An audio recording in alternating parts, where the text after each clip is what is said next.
his homeland. Back to his homeland. Where's that?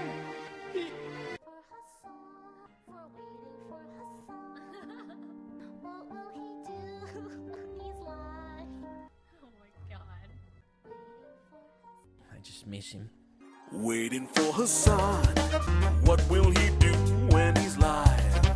Open up the casino, let the gambler in. It's time to see. Well, now what are we waiting for? Waiting for Hassan. Thanks, I enjoyed my stay. Guess I'll see you in chat and maybe Saturday. That's okay. Till then, I guess I'll just be sitting here. Hassan Machi, Yowana Isuno. Hashino Makete Minayamane. Orui. Nani wo materu no. Waiting for Hassan. What's going on, everybody?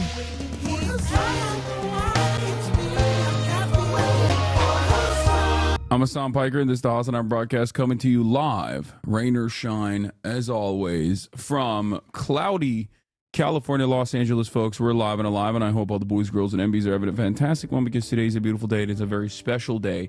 It's Christmas Eve, ladies and gentlemen. It's December 24th, 2024, and I am here and ready to have a joyous Noel. That's right.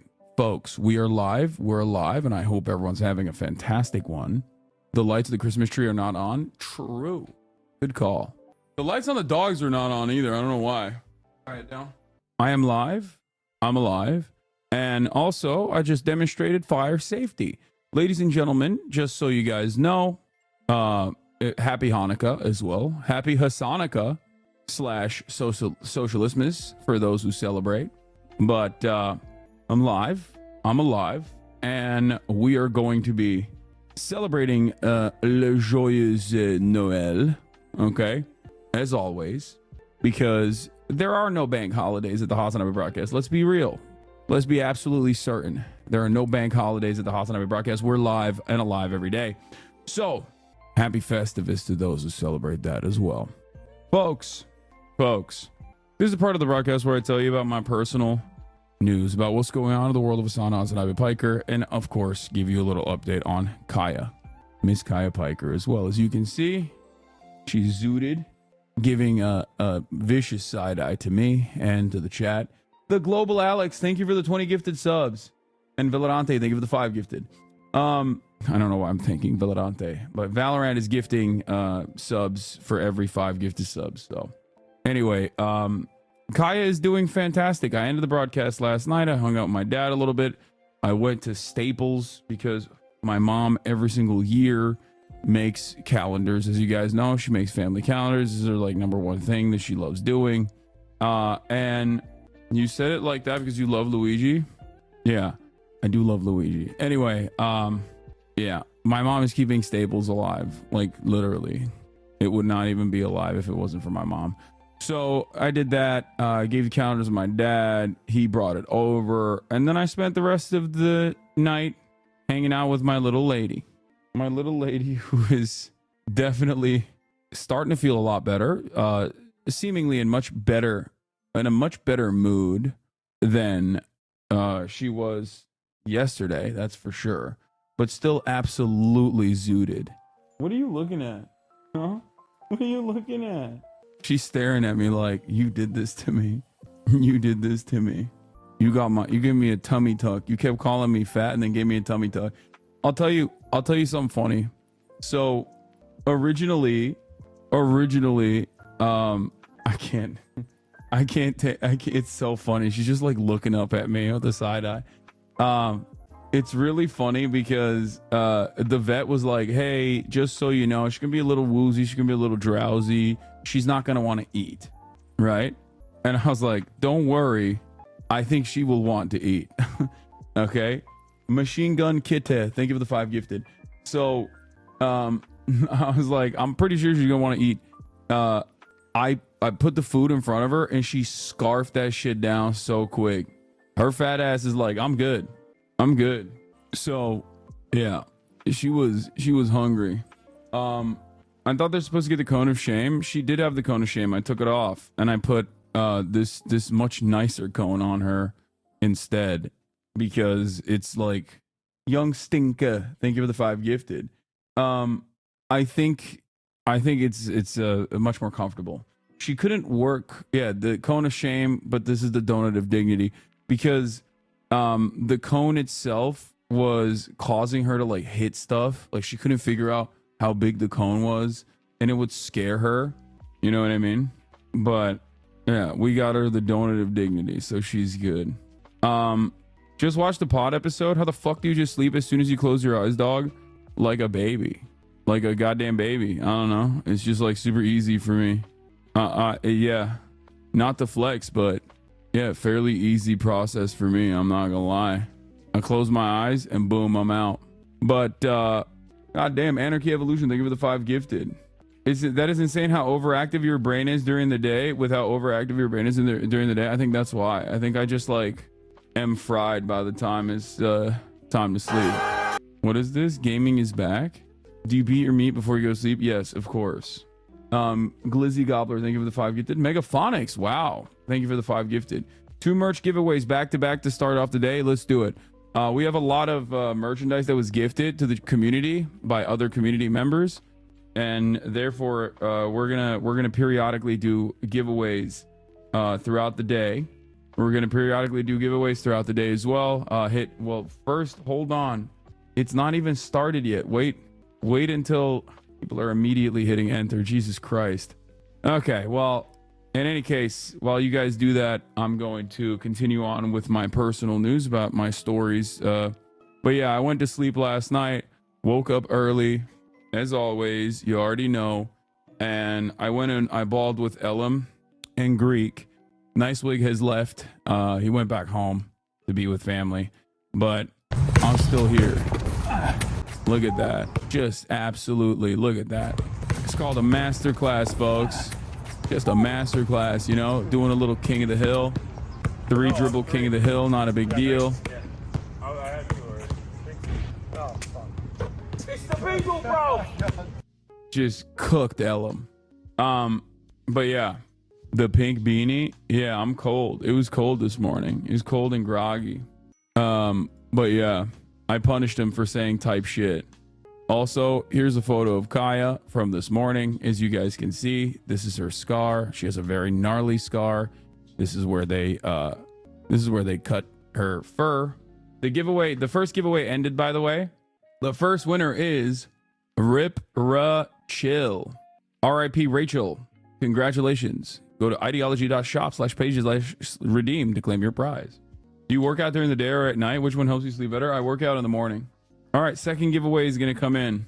I'm not going to press enter just because I appreciate all you do for the community. I'm not here for the merch. On this Christmas Eve, I get all that you believe.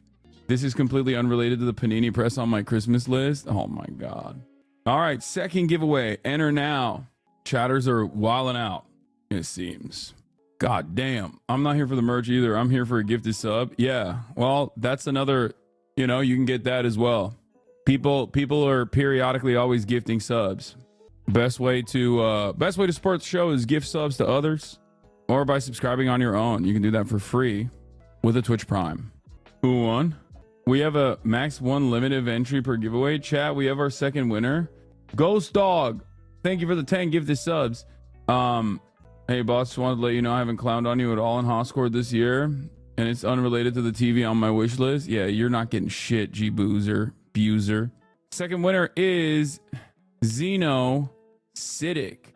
Congratulations. You're gonna have a lot more chances to win today, by the way. The Absurd Librarian, thank you for the 5 gifted subs. There is a shit ton. There are a bunch more opportunities to win a merch today. There's a lot of gifted merches, so don't worry about it. But yeah, other than that, I balled. American Airlines briefly grounds all flights. Thank you, Themasius. I don't know why, but I thought Socialismus was today. Is it not? No, it's tomorrow. It's literally on Christmas. Hasanukkah/Socialismus is tomorrow, which will be on Christmas. Especially because the thing is, you're not gonna get your shit by Christmas anyway. So I was just like, fuck it. Our favorite himbo got mentioned on This is every frame of SRMC. painting. SRMC again. What is this?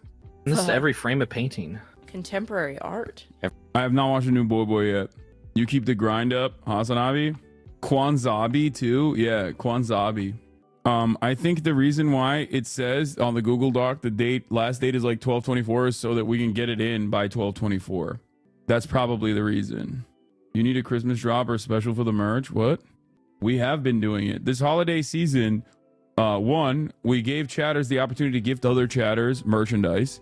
Two, all merchandise proceeds are directly going to Raíces Texas, a program that works entirely with undocumented migrants.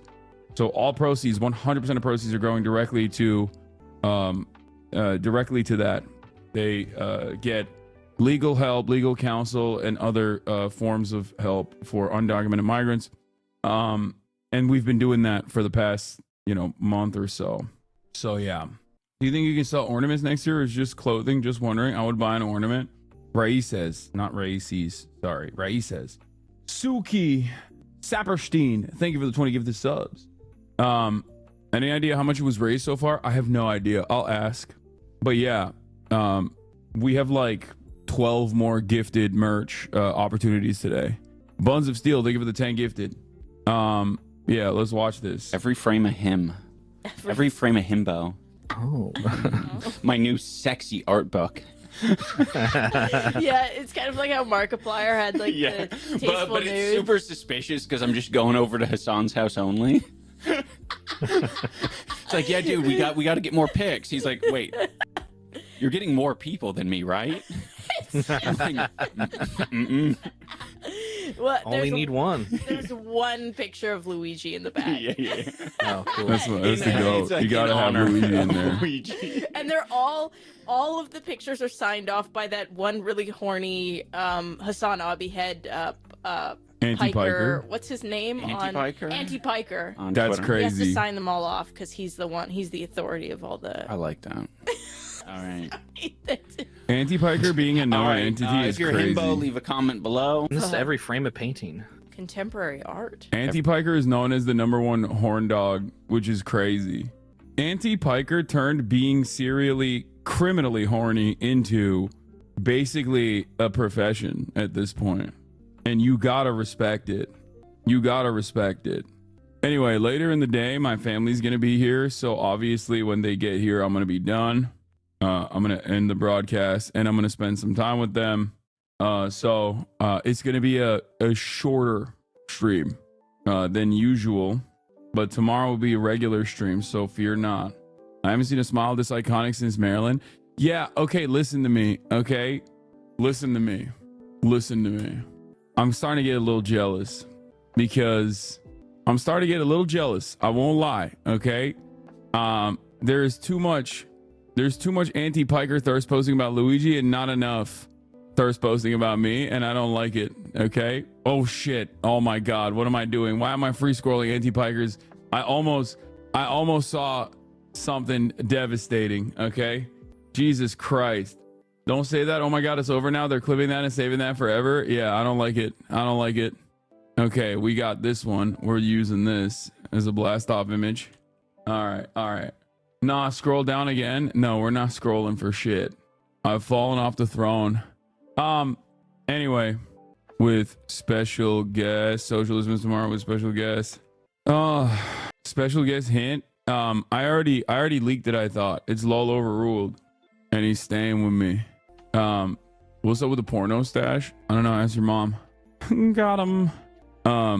Also Shaky Gurga is gonna be in the building for Christmas, obviously. So that's gonna be interesting. Can't wait to hear about what's going on in his world. Hanging out with freaking Charlie Kirk and whatnot. But I will not be debating him. That's not a Christmas tradition. That's a Thanksgiving tradition. So I'll pick his brain a little bit to try to get a better understanding of what the hell's going on. Yeah, XMC stream is now. Socialism is Sonica tomorrow with special guest LOL overruled. Get in now for free merch, giveaways, drama news, and pro gaming. Dude, I'm in my gaming era again. Christmas miracle alert. I was solo queuing in League last night, and halfway through the game, one of my teammates asked me, "Wait, are you a Hassan mod?"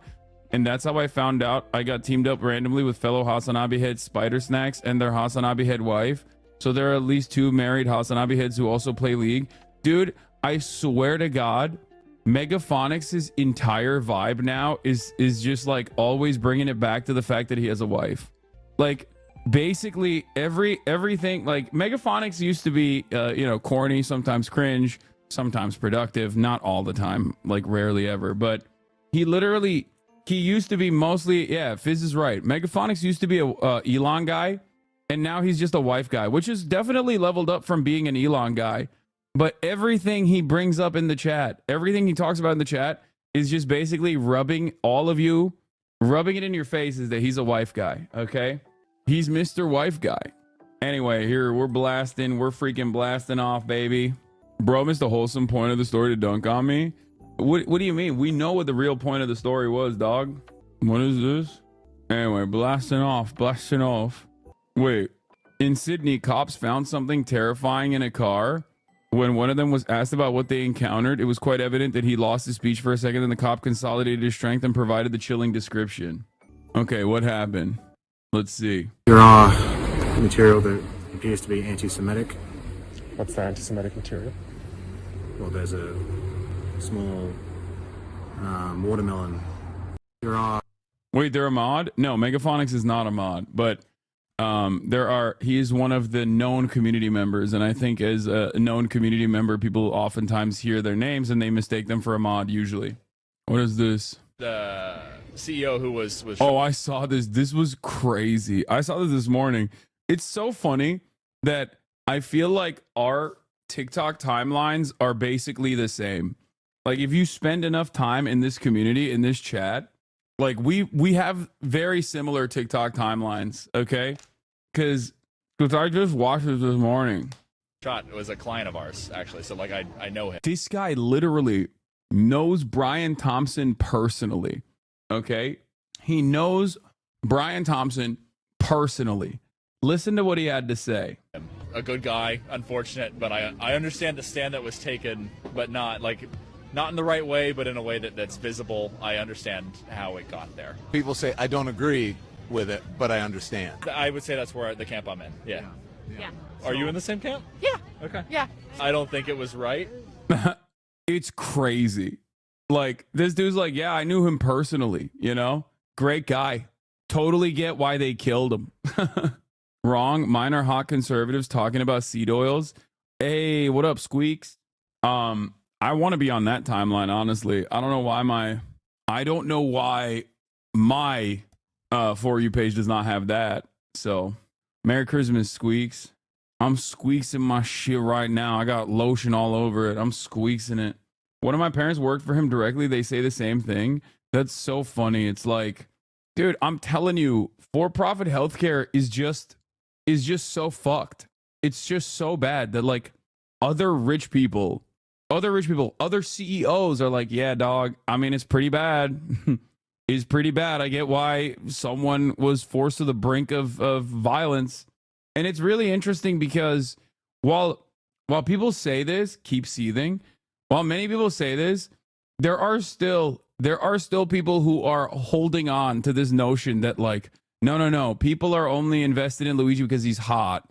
Like, no, it's totally unacceptable, and people should be mad. Why are they not mad? I'm mad that they're not mad. And it's just like a very strange reality cultivation operation from the media overall, you know?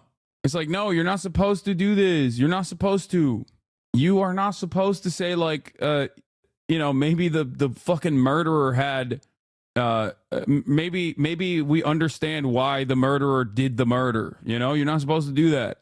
You're supposed to say unconditionally that this is wrong and that now is not the time to even talk about healthcare, actually. I do want to watch this crazy honey scam because this guy popped off big time on this video, and apparently everyone's chirping about it. And it's always really funny to me because, like, obviously I don't fuck with any of these, like, YouTube. I don't usually get any of these. I don't get any of these like YouTube advertisers in general, but apparently it's really busted. It's hella good, and Markiplier called it years ago. Yeah, we'll watch it. By the way, the fact that they want to charge him with something he didn't do shows how gullible the government is when people comes to hurting important people. Yeah, we don't even know if he did that. We don't even know if he did that. Dude, X watched a video about the protests outside the courthouse and was pissed, comparing him to the Joker and Lee Harvey Oswald. Yeah, I think it's because XQC just watches Destiny. That's it. And only gets his opinions from Destiny and doesn't doesn't come up with any of his own personal opinions. That's got to be it. No, it's not because he's rich as fuck, chat. Get out of here. If I were to talk to XQC 2, 3, 4 years ago about like how Americans don't have socialized medicine, as a Canadian man, he would have been like, yeah, no, that doesn't make any sense. But I think like that's most likely the reason. That's the only, because aside from right-wing content creators like Ben Shapiro, Tim Pool, and all these other people, like the only person I've seen online that is like routinely trying to defend Brian Thompson's honor is Destiny. So if you're like a Destiny orbiter, if you're watching him regularly to, come across as like an intelligent person by repeating some of his takes, you're going to oftentimes find yourself on the wrong side of most issues. But that's probably what it is. It's okay though. It is what it is. Please tell me you saw this outrageous shit. Yeah. I saw bits and pieces of Sean O'Brien on Tucker Carlson, and we'll cover it in a second. We'll do that. Don't worry. I'm a paramedic in Canada, and it always baffles me. And some of my coworkers think we need to change for a for-profit system. I don't think it's that baffling. I don't think it's that shocking. People are stupid. You know what I mean? Canadians are stupid too. Americans are dumb as fuck. There's plenty of Americans who exist under this cruel for-profit healthcare structure, and still personally believe no, better things are not possible. You know what I mean? There are conservatives everywhere, no matter where you go in the world. In Canada, they live in Alberta. Okay, what is Destiny's take? I don't know. I just saw a tweet where he was trying to play off the edgy contrarian neoliberal shit, which I thought was really played out and really stupid. But he was trying to be like, oh, I can't wait for this guy to get killed. I can't wait for this guy to get the death penalty. Luigi Mangione to get the death penalty so that all these guys can cope or some shit like that. What is it? The account that posted it is the one that always posts about Elon, ESJ or something. Yeah, this account I saw. Yeah, here it is. Praying that Luigi gets the death penalty just to see the collective meltdown. It's just so funny. Probably compared Luigi to Rittenhouse, to be honest. No, he didn't. Because he defended Kyle Rittenhouse very famously. No, he loved Kyle Rittenhouse's shit. He hates Luigi Mangione. No, he is just a right-winger. Like, what are you talking about?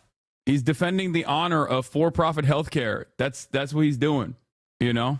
It's weird he's acting morally superior about this when he was literally dunking on the guy who got shot at the Trump rally. Yeah, he's just all over the place. You know, he's a debate mercenary. Again, no conviction, no moral compass, no consistency.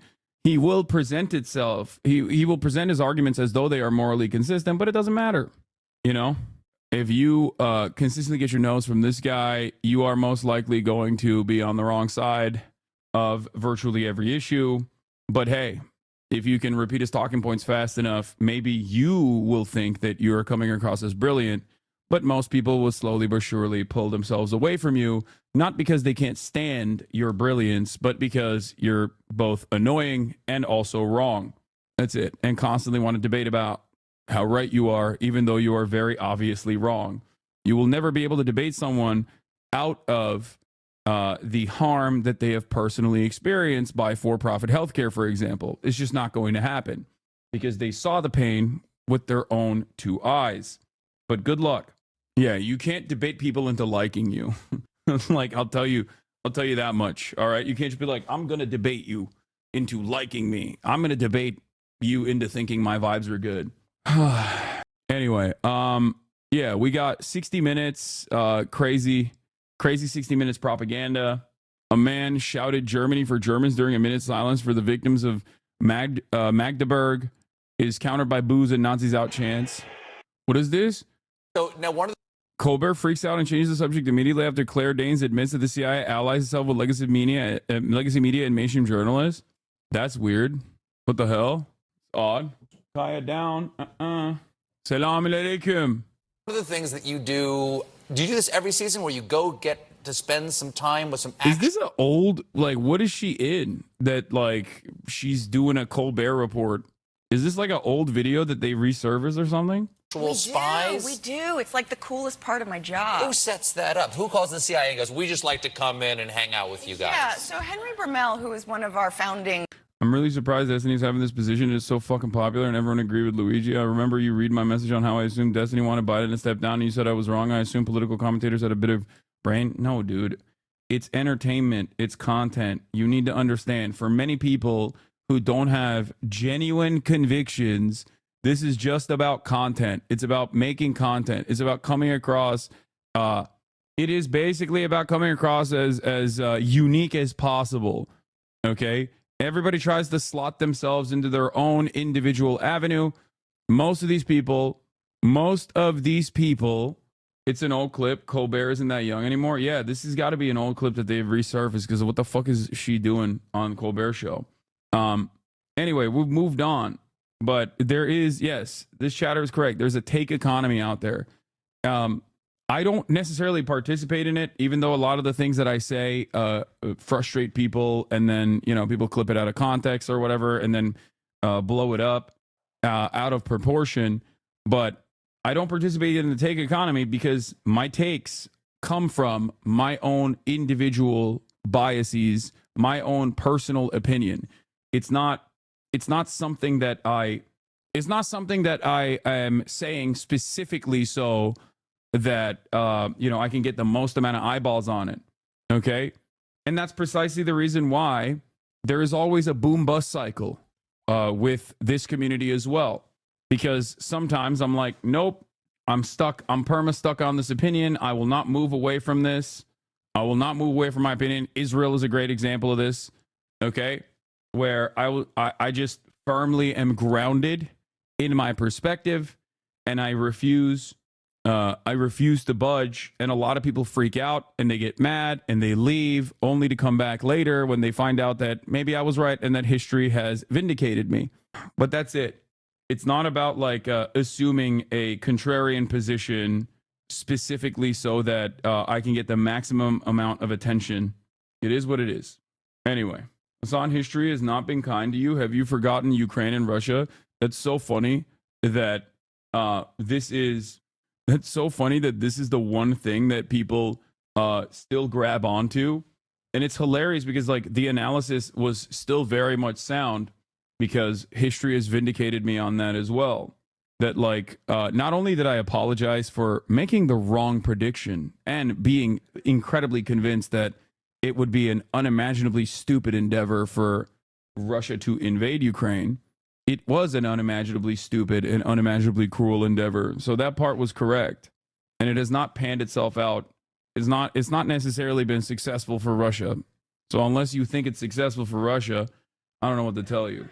But since then, there have been numerous moments where on that front, a lot of my haters vociferously yelled about my position, and they were wrong. You act like you're so correct all the time, but have you considered this take? I had to go back nearly 3 years to demonstrate how wrong you are, even though you streamed almost every day since. Yeah, I know. Ukraine's leverage has crumbled since the proposal that was placed in front of them, a ceasefire negotiation that was placed in front of them when they had a tremendous amount of leverage in comparison to where they're at now. I urged caution at that time. Everybody yelled at me, said that I wanted appeasement. I can't believe we're still talking about this on fucking Christmas Eve, by the way. All right. But let's see what this old-ass video is about that they resurfaced on Twitter recently. Fathers of Homeland, one of our writers, passed away a number of years ago, but his dad was in the CIA, and his cousin was a mentee of his father's and was also in the CIA, a very accomplished person there. And he recently retired, but in his retirement, he curates this week-long spy camp for us producers and writers. And really? Yeah. Is it like, you know... Yeah, so we park ourselves in a club in Georgetown and talk to, like, real spooks. And, you know, people in the intelligence community and the State Department and journalists and people who really... What do they tell you that, like, what's the most surprising thing that they've told you about their jobs or something you would need to know from Well, there? every year it's different, right? We've been at Okay. it for a while, and the climate has changed. But this year it was all about, you know, the distrust between the administration and real spooks. And, you know, people in the intelligence community and the State Department and journalists and people who really... What do they tell you that, like, what's the most surprising thing that they've told you about their jobs or something you would need to know from Well, there? every year it's different, right? We've been at Okay. it for a while, and I don't know why they say Colbert changes the subject. God, what is happening, man? I feel like if you just read the way that people actually massage certain things that are right in front of you, I'm not kidding. Like, you will just be in the very last second, really? and the intelligence world, and the intelligence community was suddenly kind of allying itself with journalists, which But wait a usually second, they're how long not ago did you such start good shooting friends. this season? I mean, he just like changes the subject a little bit. But I don't know. I think it's like, I think it's still, he cuts her off. Yeah. I mean, I don't know. There's like, come on, he's just moving it along. They've been talking about the CIA for over a minute on late night TV. That's bad TV. I think, yeah, when you have these sorts of interviews, like you have a limited amount of time. I don't think it's like him trying to like desperately protect mainstream media or some shit. Is also like a fucking clip from 2018.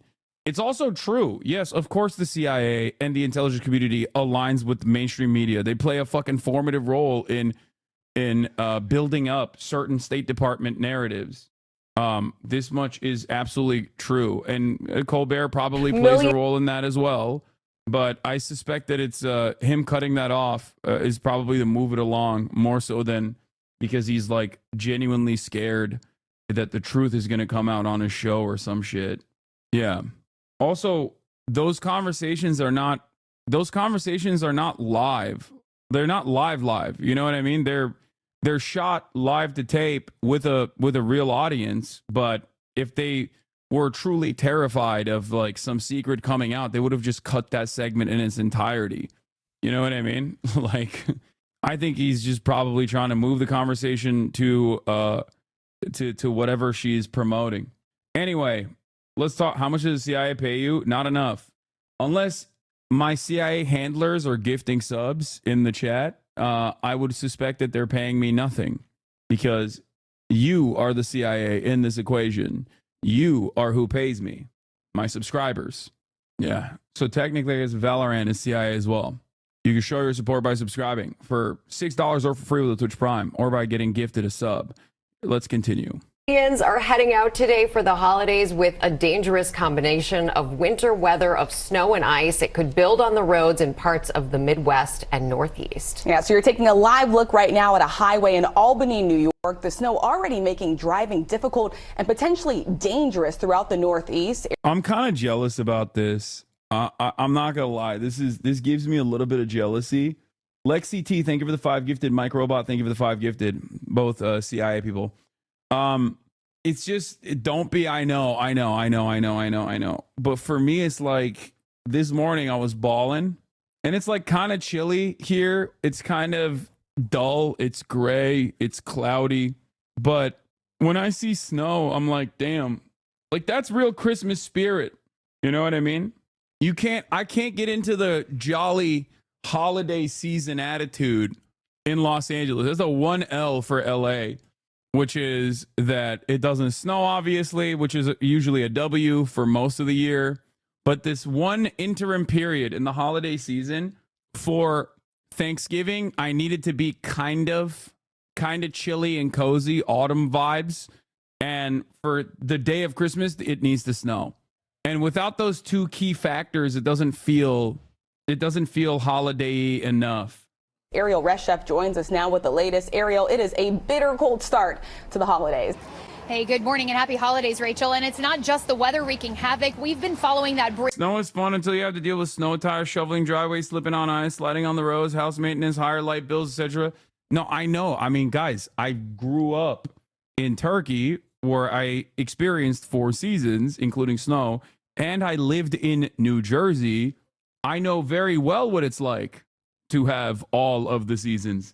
for most of my life, I lived with all of the seasons. Okay? I know what it's like.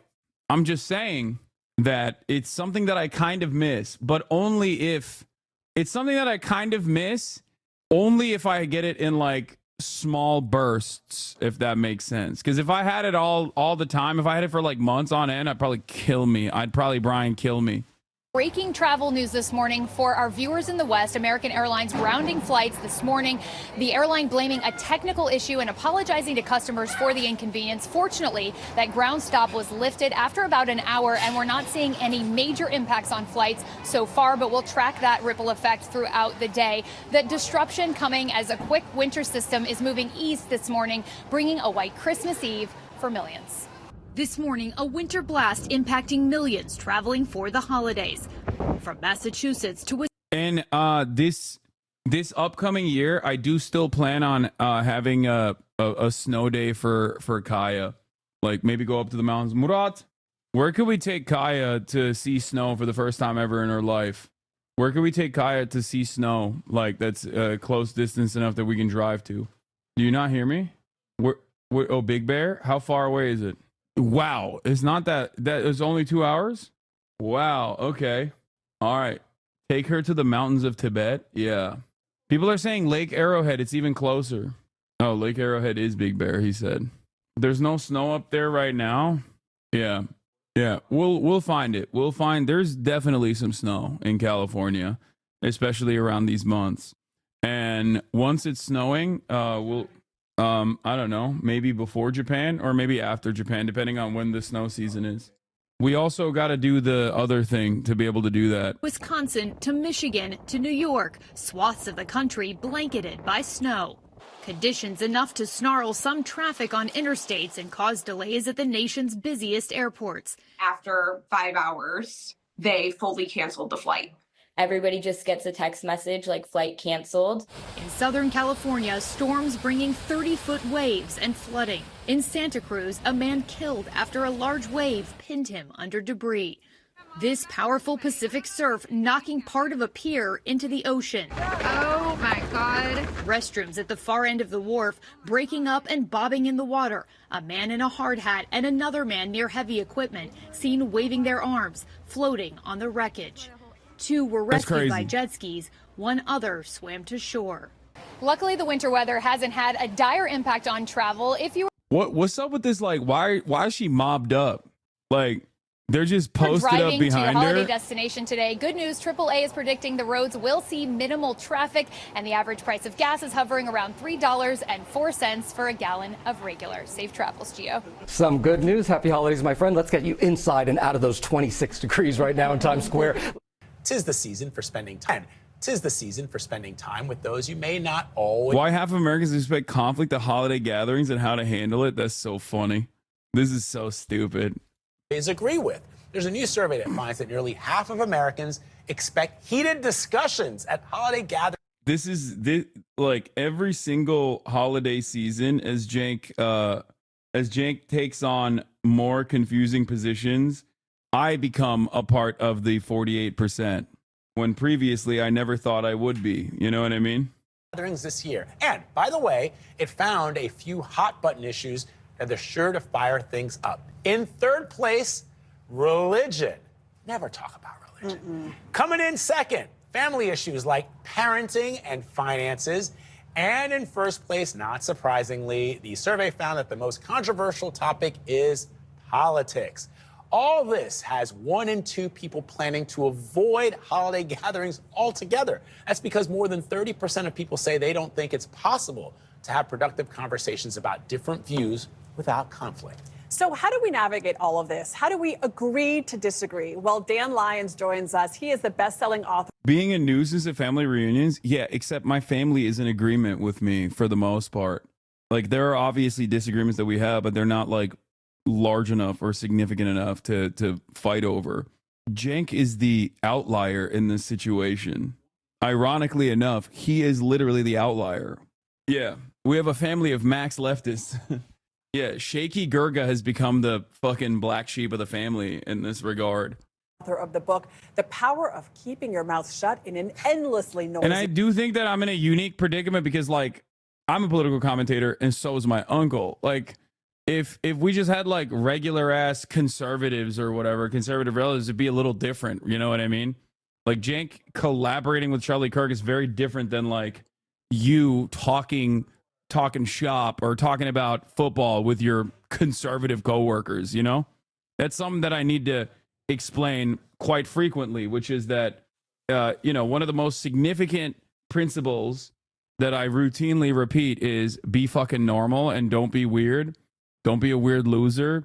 So yeah, be chill with your coworkers, even if they're conservative coworkers, even if they voted for Donald Trump. Like, you can have you can have normal conversations with them. But I think when it becomes a professional political commentator, that's a little different. World, such a great title. He's also the editorial director of DocuSign. Dan, good morning. Well, thanks for having me. Thank you for being here. So when we're with family and friends and things start to heat up, things start to get a little awkward, what should the person who's part and party to this conversation do to try to tamp things down? Right. So there are techniques you can use, right? And DocuSign is interested in this because they're... Your dad's ex-finance bro, though? I mean, yeah, but it doesn't matter. Like, he doesn't give a shit about like American domestic politics. And for American foreign policy, we're somewhat aligned. Not really, but it doesn't really matter. Does that make sense? Like, he does not care about American domestic politics. Like, an agreement management company. So this began as a project about agreement rather than disagreement. How come some people are so good at agreeing with other people? So I went off and I talked to like hostage negotiators, a marriage counselor, a kindergarten teacher, really experts at agreement. And that is insane. What a range, dude. What a fucking range. He said hostage negotiators to kindergarten teachers. These are all experts at conflict management, crisis negotiation. One of the techniques you can use is just called thank you because. It's 3 words. It's very easy to use. You just bring this with you to this party, right? What? Thank you means I express gratitude to you for sharing your opinion, whatever it is. Because is I explain something I admire about your opinion, something I think is good. Now, once I've done that, now I can tell you what my opinion is, but because you know who agrees with this guy? Who? Cenk, in regards to Charlie Kirk. Yeah, he does. I've listened to you first. You're more likely to listen to me in return. And that is going to start bringing down the temperature. And also, it's sort of like showing somebody respect. When your family member calls you a slur, say thank you because, dude, that's crazy. Like, is that happening frequently? Chatters, goddamn. Like, that's a shitty ass family member, dude. That's just like, I think when you just like remove political ideology from the equation, that's just plain old rude. You know what I mean? That's like an incredibly rude way to behave. Sometimes fam is your biggest obs. Brother, there is no opinion my parents hold that I respect law, and yes, families are omega shitty. How do you stay normal if your entire family is anti-normal to you? I don't know. I mean, there are plenty of disagreements that I have politically. I think I would have politically with my family members if I were to bring it up. I just don't, you know? Am I wrong? What do you think? I think you're not in a good position to answer this because there are contentious families out there. And there's families that have a hard time having those discussions where they can voice their true, political leanings or whatever, right? And, I'm not saying that anybody's a victim or anything, but it's difficult for us to relate to that in like a very true sense. My uncle talking about deporting people and joking about pro-choice cat ladies. Me, thank you for sharing. Thank you for sharing that. No, I mean, like you can avoid the topic, right? You can. I wouldn't say hide where you stand. That's what I would do in that situation. Like I would just never. I would steer every conversation directly away from political shit like that, because that way you win the rest of the room where they're the fucking annoying person that's like constantly making everything political. Yeah, but I'm saying like don't just agree with everything, right? Don't listen to this fucking DocuSign guy. Setting boundaries is healthy. Just be like, why? Look, people, when I do collaborations with other content creators that are not political content creators and they ask me like a political question, what do I say? I'm like, oh, I don't want to talk about politics. Why the fuck do you want to talk about politics? Like, that's it. You know what I mean? You can make them look silly by just being like, dude, why are you talking about politics? Thanks for teaching chatters being normal. It's important. It's a weapon. The problem is they keep bringing it up. No, I know. That's the funniest part about it. Man on the left, thank you for the 5 tier 1, give the subs. The funniest part about it is that, like, for the longest time, Trump supporters behaved as though they were the, silent majority. And they still claim that. When they were always the can't shut the fuck up minority. Like, they just can't shut the fuck up.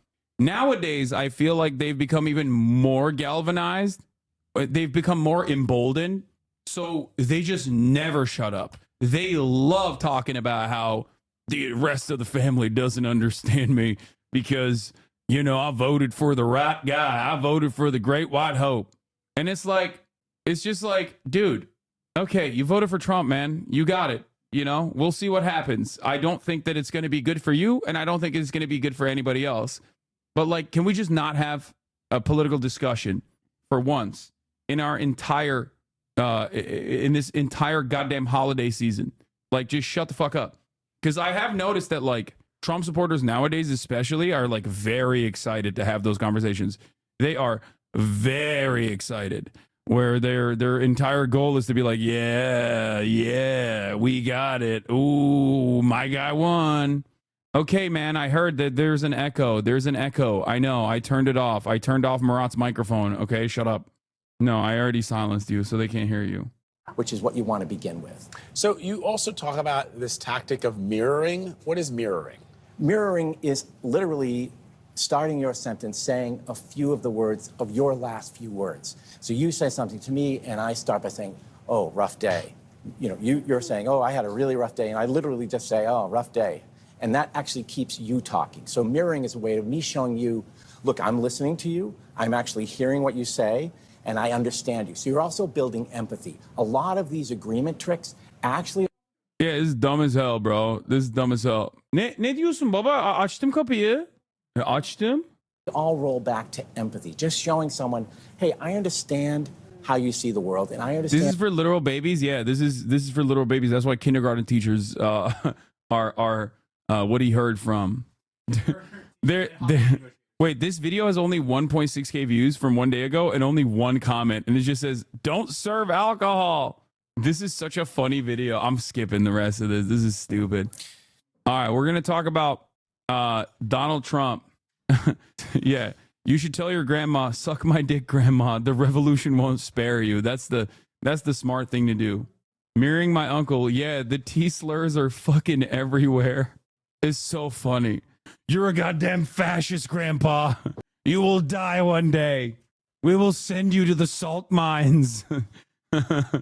Like, there is, I think, a comfortable balance between agreeing with your straightforward fascist grandparents, okay, and also telling them that they're going to be sent to the gulag.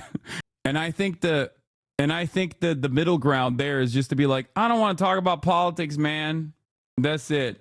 Because those guys, they love talking about politics. And if you're in this community, you probably also love talking about politics as well. But you don't have to. Especially because, I'm going to be honest with you, you're not going to be able to debate your parents into submission. You're just not going to be able to debate them out of that position. Especially because they did not arrive at those positions by using logic, okay? You cannot help people with a logical ladder. You cannot help people crawl out of the illogical emotional hole that they have found themselves in by offering them the ladder of logic. It's just not going to happen, okay? At most, you can be a pleasant person to be around, and maybe then they'll be like, I'm finding myself in agreement with, the way you conduct yourself, and that maybe I can see your worldview a little bit better. This is why whenever people ask me, like, Hassan, oh, my younger brother is in the throes of, like, right-wing radicalization. What do? I always tell you, like, identify where the pain is, because most of the time it stems from a vulnerability. It stems from something that they're lacking in their lives. It stems from some kind of insecurity that they have, right? And if you can identify that, it's usually not about, like, immediate politics at all. It comes from a place of fear. It comes from a place of insecurity. And it usually is something that you can deal with without actually talking about politics at all. Call them a pedophile and record their reactions for the internet. Okay, that you should do that. Yeah, you're right. So we have to be their therapist? Fuck that. Wait, what do you mean? Chatter being like, that's emotional labor, sweetie. Bir dakika Murat. Al. Dur. Al şuna bak. I'm not going to do emotional labor for you, little bro. It's crazy. My brother is bitchless. How do I save him? Get him into the gym. You're absolutely right. My grandfather and I used to talk politics and we were very civil. I used to express to him my socialist ideologies and he agreed, except he calls himself a national socialist instead. Just don't be weird, chatters. Be normal. Okay, stop. U.S. President-elect Donald Trump has threatened to retake control over the Panama Canal. Trump told supporters Panama was charging too much for U.S.-owned ships to pass through, considering how much Washington spent to build the waterway more than 100 years ago. Panama's president has hit back, insisting control of the canal is non-negotiable. It's less than a month until he's back at the White House, and President... Bro, he's making an impact. He's on this new era. He's on his American colonies arc. I gotta pee. Elect Donald Trump is showing what his approach to international trade may look like. Addressing his supporters at a rally in Arizona, he accused the Central American state of Panama of overcharging U.S. vessels for passing through the Panama Canal. This complete ripoff of our country will immediately stop. It's going to stop. The United States has a big and vested interest in the secure, efficient, and reliable operation of the Panama Canal. The U.S. helped finance and construct the canal 110 years ago and finally handed over control of the passage to Panama in 1999. Passing through the Panama Canal significantly reduces maritime travel time by connecting the Atlantic and Pacific Oceans, enabling more efficient global trade. The president-elect fears other countries could gain too much influence on the canal. When President Jimmy Carter foolishly gave it away for $1. During his term in office, it was solely for Panama to manage and not for China or any other country to manage. You see what's going on there? China. If the principles, both moral and legal, of this magnanimous gesture of giving are not followed, then we will demand that the Panama Canal be returned to the United States of America. Panama's president José Raúl Molina rejects that China has any say in the management of the canal and insisted everyone has equal treatment.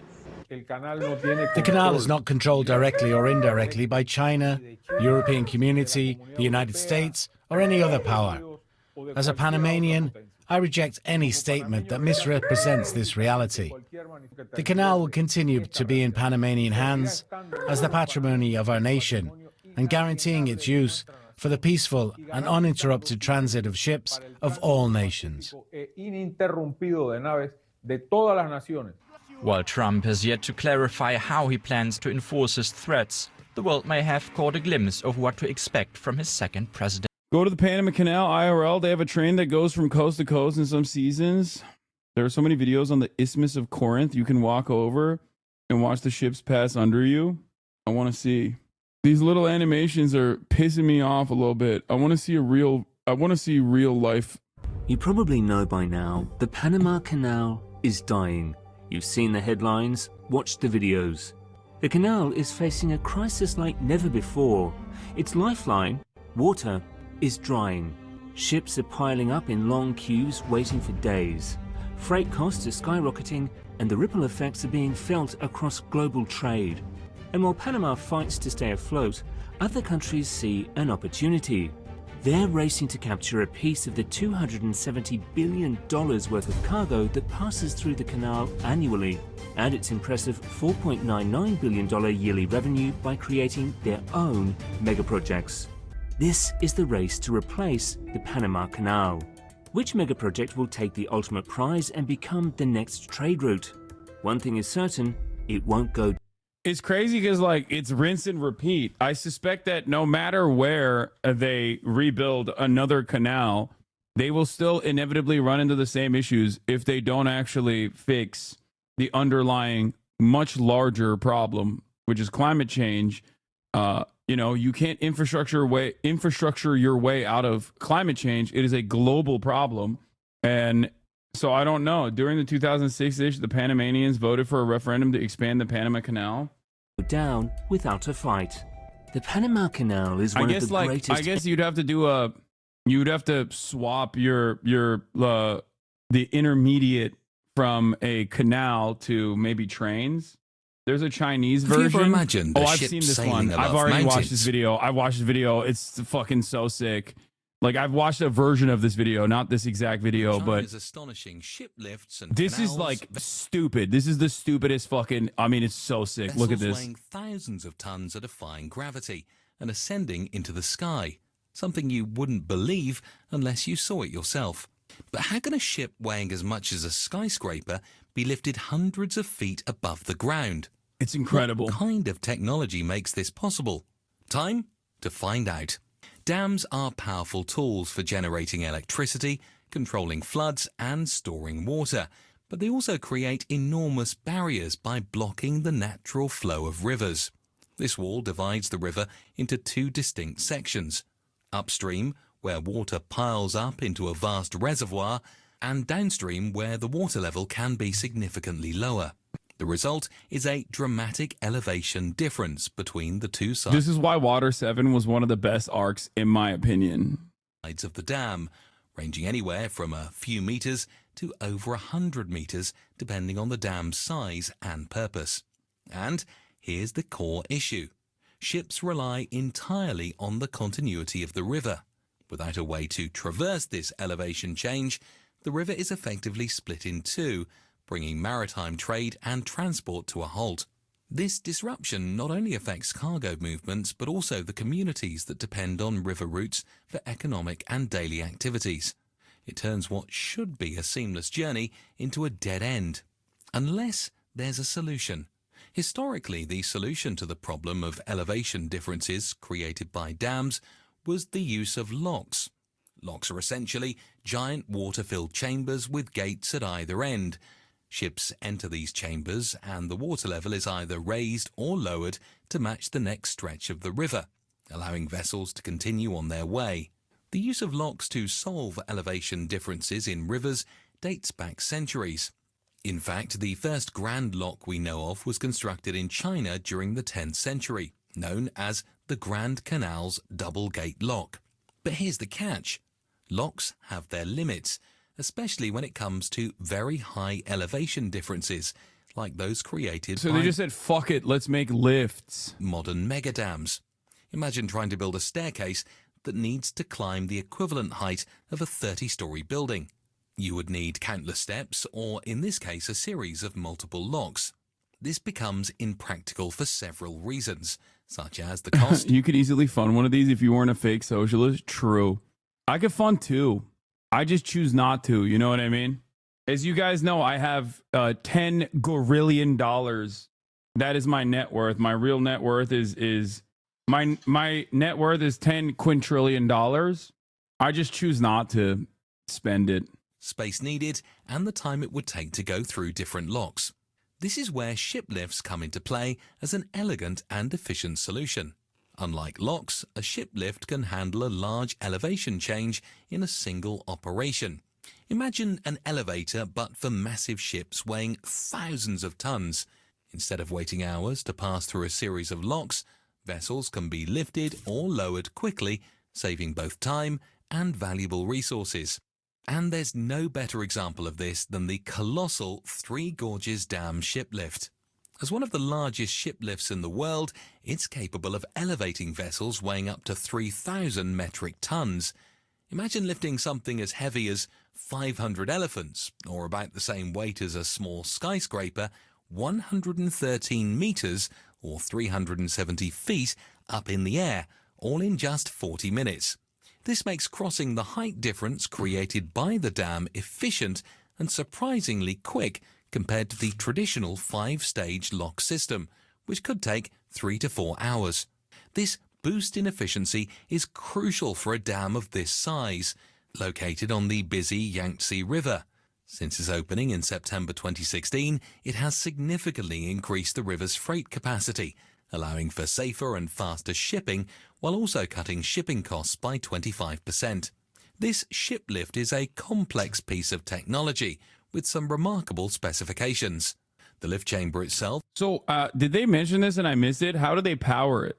Do they power it through hydropower or? Is like a giant floating bathtub filled with water, measuring 120 meters long, 18 meters wide, and 3.5 meters deep. The entire structure is suspended by 256 ropes, each connected to 128 double rope pulleys that balance the lift using counterweights. These ropes are anchored to the tops of 4 massive reinforced concrete towers, each towering 169 meters high. This intricate combination of counterweights and ropes allows the ship lift to move with the kind of efficiency and reliability needed for such an enormous task. While the Three Gorges Dam ship lift is an impressive engineering marvel, it's not the only large-scale lift redefining river navigation in China. Another major project pushing the boundaries even further is the Guobutan ship lift, currently the world's largest ship lift, capable of elevating vessels weighing up to 500 tons to a staggering height of 199 meters, or 653 feet. Dude, I can't believe we live in a world where this kind of shit's happening. And like a lot of people are like, oh, Belgium did this, this place did this, that place did this. Like, it's still marvelous. Okay? Like, imagine being on a fucking ship and then you just go on a hydraulic lift. The more impressive part is the lift all the water that 500 tons sits on. It's taller than a typical 60-story building. This impressive capacity makes the Guobutan lift crucial for enabling smooth river navigation across China's rugged interior. Its sheer lifting power is key to connecting the Wu River with broader economic networks. The lift system consists of not one, but 3 interconnected. It's pretty crazy that China has this. And there are still, I would say a majority of Americans still think that like the Chinese live in like absolute abject poverty, living in like straw tents and dying of mass starvation with regular frequency, a nation filled to the brim with ghost cities. That's wild to me that we can be so oblivious to what the fuck is going on elsewhere. Americans think China is Ohio. Yeah, no one believes that in 2024. My friend, please talk to some normal people in your life because you are so wrong. There are well-read Americans who believe that, okay? There are Americans who are well-read who genuinely believe that. Lifts. First, vertical boat lift, a variable height lift capable of moving vessels between... There are people who are well-read who genuinely believe this, the thing that I was just mentioning, and also that China is going to collapse any day, and that all major Chinese infrastructure projects are built with like the shittiest build quality, the shittiest standards whatsoever that they could possibly find, and that like their infrastructure is on the verge of crumbling any day now. On top of the, why don't you ban Europours from chat instantly? Like there is a real belief in at least like, I mean, it's American cope in my opinion, but there is a very real belief that like a lot of people think that there is no technological investment occurring in China, and that like the only reason why they were able to build stuff is because they have no OSHA, they don't have regulations, and that their build qualities are dog shit. Between 72 and 79 meters. You're partially right. There are hundreds of millions of Chinese who live on $500 a year. Yeah, also China is, a massive country. And not only that, but also the cost of living is infinitely cheaper in China as well. So yes, there are still hundreds of millions of Chinese that live in like rural farmland. That is true. Absolutely. Okay. Having said that, however, like if you compare a Chinese tier 1 city and the existence there, it's like comparing American cities to like European cities. You know what I mean? Yeah, it's much cheaper, especially when there is an expansive welfare state on top of everything else that covers a big chunk of what Americans spend money on. Like that's why so many people that go to China are like shocked at for example, the price of rent, even in major cities where they're like, it's so cheap. Yeah, everything is cheaper. Depending on the downstream water levels. Second, vertical boat lift, a fixed height lift of 127 meters, which is the tallest single boat lift in the world. Upstream vertical boat lift. This lift has a variable descent height of up to 47 meters, depending on the reservoir water levels. The Gupatan system is designed to be both powerful and fast. Each of the three... It's so cheap with respect to America wages, you idiot. Wait, what? Why are you mad? First of all, why are you upset? Are you John America? Like, I just don't understand it. First of all, you immediately hit the GDP line, which already is an interesting standard to set because, you know, look at America, wealthiest nation on the planet. Part of the reason why the GDP is so fucking high is because we have created ineffective, expensive, and expansive middlemen. You're the, oh my God, everything is so cheap. I'm bringing my American wages herp derp. No, I'm not saying that at all. I'm simply stating that the reason why Americans are shocked at how fucking cheap everything is because the like things are just much cheaper in China, and things are ultimately also cheaper, especially when you have an expansive welfare state in even Europe. I didn't just compare America to China, I compared it to Europe. Yeah, no chatter that says herp derp is going to be 14 years old, okay? This person is 38 years old minimum. We're about to be in 2025. Yo, I'm 30. My management just sent me a Christmas tree lifts has a lifting capacity of 1,800 tons, and the lifting speed is approximately 8 meters per minute. This means that a 500-ton vessel can be raised or lowered in just 10 minutes. But what really sets the Gupatan ship lift apart is the network of elevated aqueducts and tunnels that connect these lifts, spanning a total distance of 2.3 kilometers, that's 1.4 miles. This elevated canal system, suspended 100 meters, or 328 feet above the ground, is what gives this lift its surreal quality. Ships quite literally sail above mountains. There ain't no way, bro. Forgive me, Father, for I have zinned. Did Zinn send me? What the fuck, bro? What the fuck? No way. Hold on. Merry Zinmas, everybody. That's wild. This is wild. I thought it was just from my management, but I don't know if it's like actually from Zinn or not. Oh no, it's from my management. Never mind. It's not directly from Zinn. It's from management. Okay, that's crazy. All right. My manager sent me a Christmas gift. What the hell is this? Like, how does this? Yeah, let's promote nicotine products. I'm not promoting nicotine products. Do they think you're a right-wing content creator? No, my managers know I'm not a right-wing content creator. That's why they got this for me. A custom case, a custom Zinn pouch case. The black thing is a snus holder or a Zinn holder. Yeah. And a Zinn belt holder. That's crazy.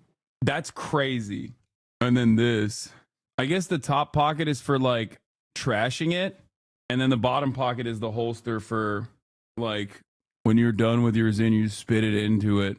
And then the bottom is where you put it. That's crazy. A Zolster. What the fuck? Saying you're promoting nicotine is insane. Yeah, what's really funny about that is that, like, first of all, it's illegal, I'm pretty sure, to promote nicotine. And I certainly am not promoting nicotine. I do, however, consume nicotine products. Stop promoting this stuff. I'm not promoting it. If tobacco didn't give you cancer, would you prefer cigs to Zins? It's not just cancer. For nicotine, the thing that is also frustrating, or for tobacco products, the thing that's also frustrating is that it fucks up your lungs. I will never smoke cigs ever again for the rest of my life. If they got an ad on Twitch for nicotine chewing gum, so I think you're good. I mean, I have literally for free promoted nicotine gum as a way to quit smoking, which it worked for me. And I'm pretty sure other chatters have also been able to quit smoking. And I think it's better than vaping as well. So just so you guys understand. And this is not like a promo or anything. So yeah, if you do actually smoke cigarettes, it's infinitely better. to substitute it to nicotine gum. Younger people are trending away from substance abuse in general, so vices aren't what it used to be. I don't know about that. I feel like opiates. Young people still very much are doing opiates. You should have a red cardigan on instead, or green. Yeah, let me just go buy a red cardigan or a green one. At the end of the day, something else is going to get you that is not nicotine. What? The Chinese median wage is higher than the US and the cost of living is cheaper. Sorry, I'm still on that. You actually helped me quit smoking. Let's go. Anyway, let's continue. All right. We've done a lot of mega project stuff. I quit cold turkey with Wellbutrin. Pretty surprised. It's actually been 3 months. I legit thought only old people did cocaine. I didn't know young people did it. Cocaine is for everybody. Way rather kids in than smoke. I started smoking at 12. Quit with non-tobacco products. Yeah. Wellbutrin has been a life changer for me in terms of my depression, ADHD, and nicotine use. Weed edibles don't work on me. I wish there was some kind of super gum for weed. What? What's the pillow thing? I just can't imagine with a cig in your hand. Yeah. Santa Claus shot down over Israel by Iron Dome. Okay. Wait, someone was doing a death threat on Christmas Eve? Did I see that? Did I read it out loud and not even understand that someone was doing a death threat? Merry Christmas. Imagine being in the midst of Christmas Eve and just being like, I'm gonna kill you, dude. Like, that's sad, dude. Please get help. Oh, it wasn't a real death threat. They were just making a joke saying something else is likely to kill you before nicotine does. Yeah, I guess. It's not incorrect. That statement is true. All right. We're moving on from the Panama Canal to Greenland, okay? Donald Trump is trying to purchase Greenland, or not purchase Greenland, or colonize Greenland. And there's a reason for it. And yesterday we dove into it a little bit.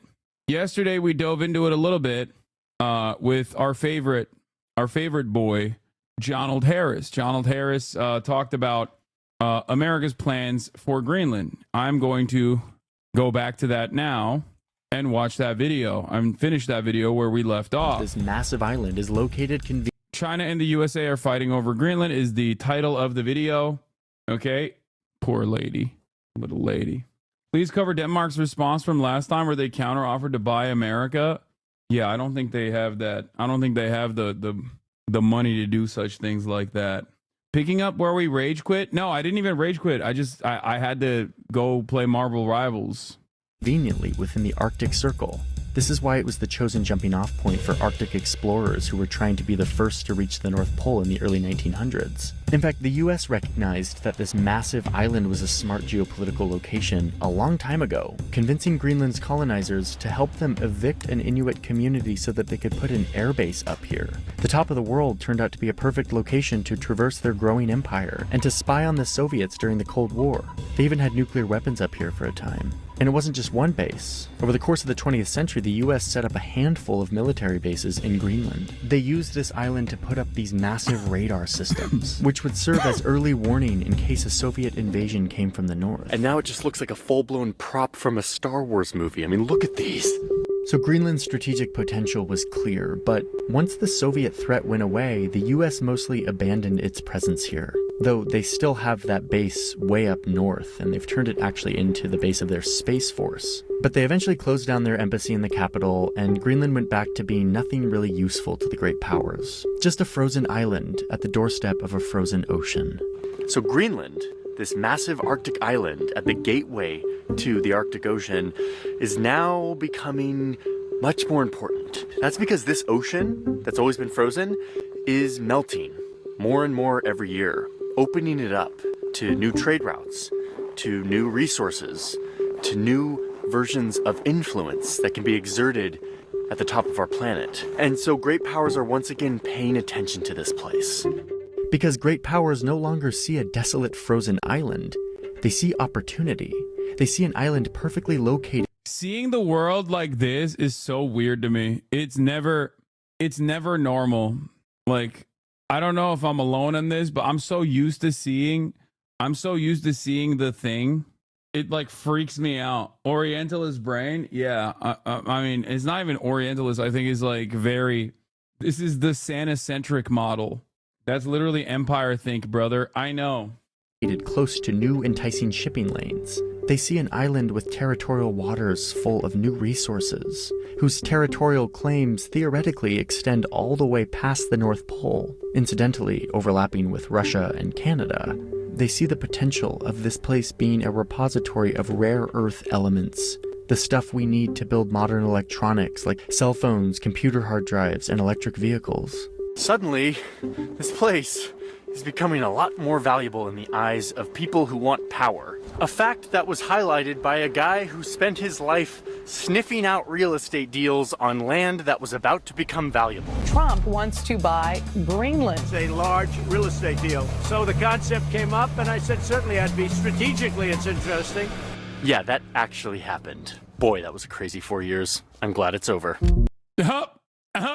Jonald from a year ago. Boy, do I have something to tell you, Jonald. Okay? It's back, baby.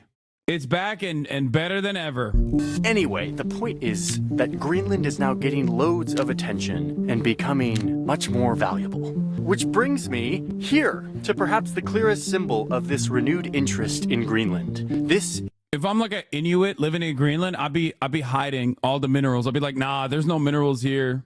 Desperately trying to make it seem like there's no natural resources. Please stop. Please stop digging. Please stop digging. There's no oil, no minerals here. Don't come here. Don't come here at all. Okay? It's just ice, bro. You don't want that. I promise. Yeah, I'd be kicking snow over the minerals. Just push some snow onto it. Just brush some snow onto it. Be like, what? Minerals? What are you talking about? Get out of here. It's just snow, please. Please leave. Is the new U.S. consulate in Nuuk. After saying they planned to buy the country, the Trump administration backed down after Denmark was like, hell no, get out of here, and instead took a different approach. They ramped up efforts to build relations between Greenland and the United States, building mutual economic interests, which resulted in the opening of this consulate just in 2020. The U.S. now has a diplomatic presence, a physical presence in Greenland. This big frozen island that no global superpower really thought was that important until recently. I'm pleased to announce we will reopen our... Denmark is not giving this away. Are you insane, law, brother? I don't think it's about what Denmark wants or needs. I think if there's enough... I'm sure Iraq didn't want to be invaded either, you know? Now, obviously, Denmark and Iraq are different, but still...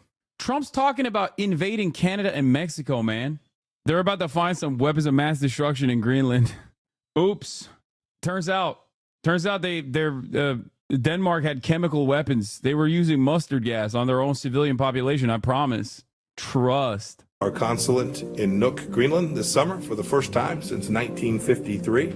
So this actually reminds me of... You're crazy if you think the U.S. will go and just take it. Name a single example where the U.S. didn't respect the wishes of the natives. True. I can't think of any. The only thing that keeps it relatively neutral would be, I guess, the interests of other global power players like China and regional players like Russia as well. That basically is the only thing I think that keeps this in somewhat of a limbo, rather than America coming in and being like, nah, that's ours actually. Is Greenland Sunni or Shiite? A story I did a while back when I was up in the... I know this is all, but I had to wait 10 minutes to send this. You have single-handedly convinced me to start nicotine. Thank you, Hassan. Man, shut the fuck up. Don't even joke about that shit. Dumbass. Arctic for Vox Borders, and I was visiting a Russian consulate on this little island. And it truly never ceases to surprise me that in an era of like sophisticated alliances and like international institutions and like sophisticated military weaponry, we still resort to just putting human bodies and buildings in places that we want to have influence in. Like it's a board game. Some things will never change. But as the US looks to deepen its ties with Greenland, so is another power, another global superpower, one that, incidentally, is nowhere near the Arctic. But who knows that if they want to be the top dog on the world stage, they're gonna need a foothold in this new region. A race for resources could lead to a boil over. A lot of focus is placed on the Chinese. They do control a significant amount of supply. We are so adamant that these areas of the world... Australians love mining, dude. They can't get enough of it. It's not enough that they've mined the shit out of their own fucking island. that they're mining all around the world. They love mining. They love miners. The arteries of trade and shipping remain peaceful. There is a worry of this Chinese possible infiltration in the country. In 2017, Greenland wanted to build more airports, like the one behind me that they're building. Here in Greenland, they don't have a lot of infrastructure for big airplanes, so you can't get like big commercial flights in and out of large amounts of the country. You have to fly around in small planes and helicopters, which is kind of cool if you're like going on an adventure. But if you're trying to develop your country, you need bigger airports. The problem is building airports is expensive, and no one wanted to fund this, except for China. The Prime Minister of Greenland went to Beijing, their friend, and said, hey, do you want to help us fund our new airports? China was like, yes, we will give you a loan to fund the airports, but it has to be. I'm Danish. Greenland can decide what they want for themselves according to Denmark. As of the Self-Government Act of 2009, Greenland is effectively self-governed, but Denmark provides free education by making them travel to Denmark and free healthcare. Since this colonial relationship is still problematic and has issues, but even anti-Denmark, Greenlandic people have said they'd rather be under Denmark forever than be under the U.S. Yeah, that makes sense. Wait till American propaganda comes in, though. The only thing that, like, notice how there was a chatter, Delayed Autistic Guppy, that was talking about this yesterday. The colonial relationship within Greenland and Denmark is, like, objectively kept Greenland poor. You will probably see that sort of propaganda resurface over and over again, talking about how, like, they'll go and they'll find like a group of natives, for example, and they'll pump them. And they'll be like, look, these guys organically want to be a part of America. They hate Denmark. And, Leslie Stahl will do a 60 minutes feature on the native population that desperately wants American contracts and are terrified of the Chinese intervention in the country. And then they'll manufacture consent that way. They'll beef up a separatist movement. You're going to get the most annoying Radlib accounts tweeting about how problematic it is. Yeah, this repressed minority that wants freedom, they yearn for freedom. They want American contracts instantly.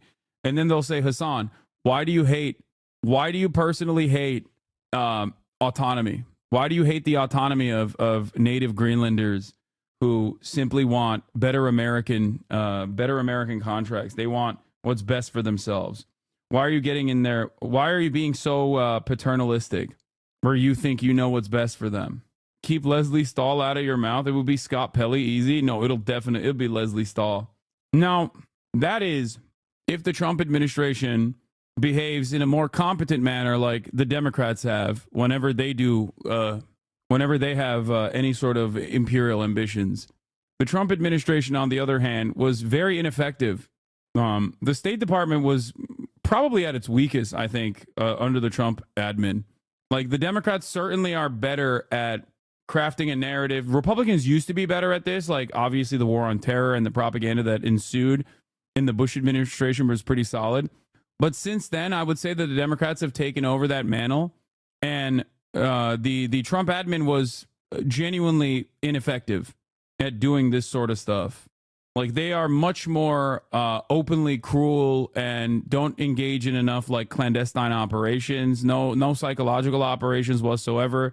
They just go and they assassinate. Like, the Qasem Soleimani assassination comes to mind, right? It's the type of shit that I think, if done under a Democratic leadership, would be done with a lot more manufactured consent. Whereas, like, under the Trump administration, it's more brute force and more open, where they're just like, yeah, no, we killed them. What are you going to do about it? Or we're pulling our troops out of Syria, except for the oil fields, where they will maintain the oil fields. Why wouldn't we take the Syrian oil? Are you fucking stupid? Like, it's not as tactful. So we'll see how Trump operates. We'll see how Trump navigates this space. A Chinese construction company that builds the airports. And Greenland was like, okay, let's do it. That sounds great. And immediately over... Where the fuck is China getting so much money? They're dumping a shitload of money into my country, Pakistan, as well. What do you mean, dude? It's the manufacturing hub for the planet. In the United States, alarm bells start going off. This is not good. The context here is that China has a habit of giving loans to countries that they want to like have influence in, like in the future. They do this a lot in Africa, like they give loans knowing that they now have leverage over all of these countries who now owe them money. Anyway, so the United States... Okay, that's once again, infinitely more favorable conditions, a lot more opportunities for loan forgiveness, no immediate austerity, austerity measures kicking in. There's no, just to point out that like this is at this point we've put this to bed, right? No matter how much people say like, well, the Belt and Road Initiative is also Chinese imperialism. Like, how do you not recognize that? And the attitude that people have demonstrated against China engaging in any sort of development initiatives, doing any sort of soft power stuff around the globe has now been put to bed. Foreign Policy Magazine and many other like overtly right-wing pro-empire think tanks have recognized that the debt trap that the IMF and the World Bank have offered the global south is no longer competitive now that the Chinese market, now that there's a new game in town where a lot of these people can personally get infinitely more favorable loans with a lot better conditions from the Chinese government. Something that even those who have a vested interest in the continuation of American empire have come to terms with and want the IMF and World Bank to change its ways. Sees this potential deal happening between Greenland and China and hates it. Greenland, this place that is so strategically located, that is right next to the United States, that is really a huge part of the future of global influence in the Arctic, suddenly in debt to China? No. In fact, the Pentagon freaked out and was like, what if Greenland defaults on their payments to China and China seizes the airports and starts using it for their military? A little bit of an alarmist, like, doomsday scenario. But it's true, like when you owe someone money, they have leverage over you. The US did not like this. So the US goes to Denmark and tells... It is very much like projection, I think, to run with that attitude. So far, it has not happened, right? So far, it has not happened. And that is the American position. It's like, well, they will do to us what we've done to them, which is a common perspective throughout history. Slave-owning whites in the antebellum thought that if black people were liberated, that they would enslave white people, that they would enact violence and vengeance against their former masters. Now, history has shown that it's usually those who had the power that seek to continue that domination, to continue to restore the racial pecking order. That's why you have the Ku Klux Klan, and that's what happened in the Reconstruction era. And yet, this is a commonly shared opinion. This is something that Americans broadly believe as well, which is that if China became the dominant hegemonic superpower, they would do to us what we have done to the global south and what we've done to China historically. If they do defaults on payments, what do you think China would do in response? Well, we don't actually have to assume what would happen in this hypothetical. It has happened many times over. China has engaged in loan forgiveness virtually every single time. Here, this is Voice of America news. Like, this is directly coming from the CIA. China cancels 23 loans to Africa amid debt trap debate. It forgave 23 of the 17 loans that it had given to African countries. And the American cope on that front was, it's because they want to still do debt trap stuff, but they just don't want Americans to be, they just don't want America to know that they're doing debt trap stuff. I think that part of the reason why they're doing this is because they also want to create secondary markets. They want to keep selling to Africa. And in order to keep selling to Africa, they need to develop Africa, recognizing that there's a need to develop Africa, the African continent. It's still ultimately self-interested, and it's certainly not a consequence of like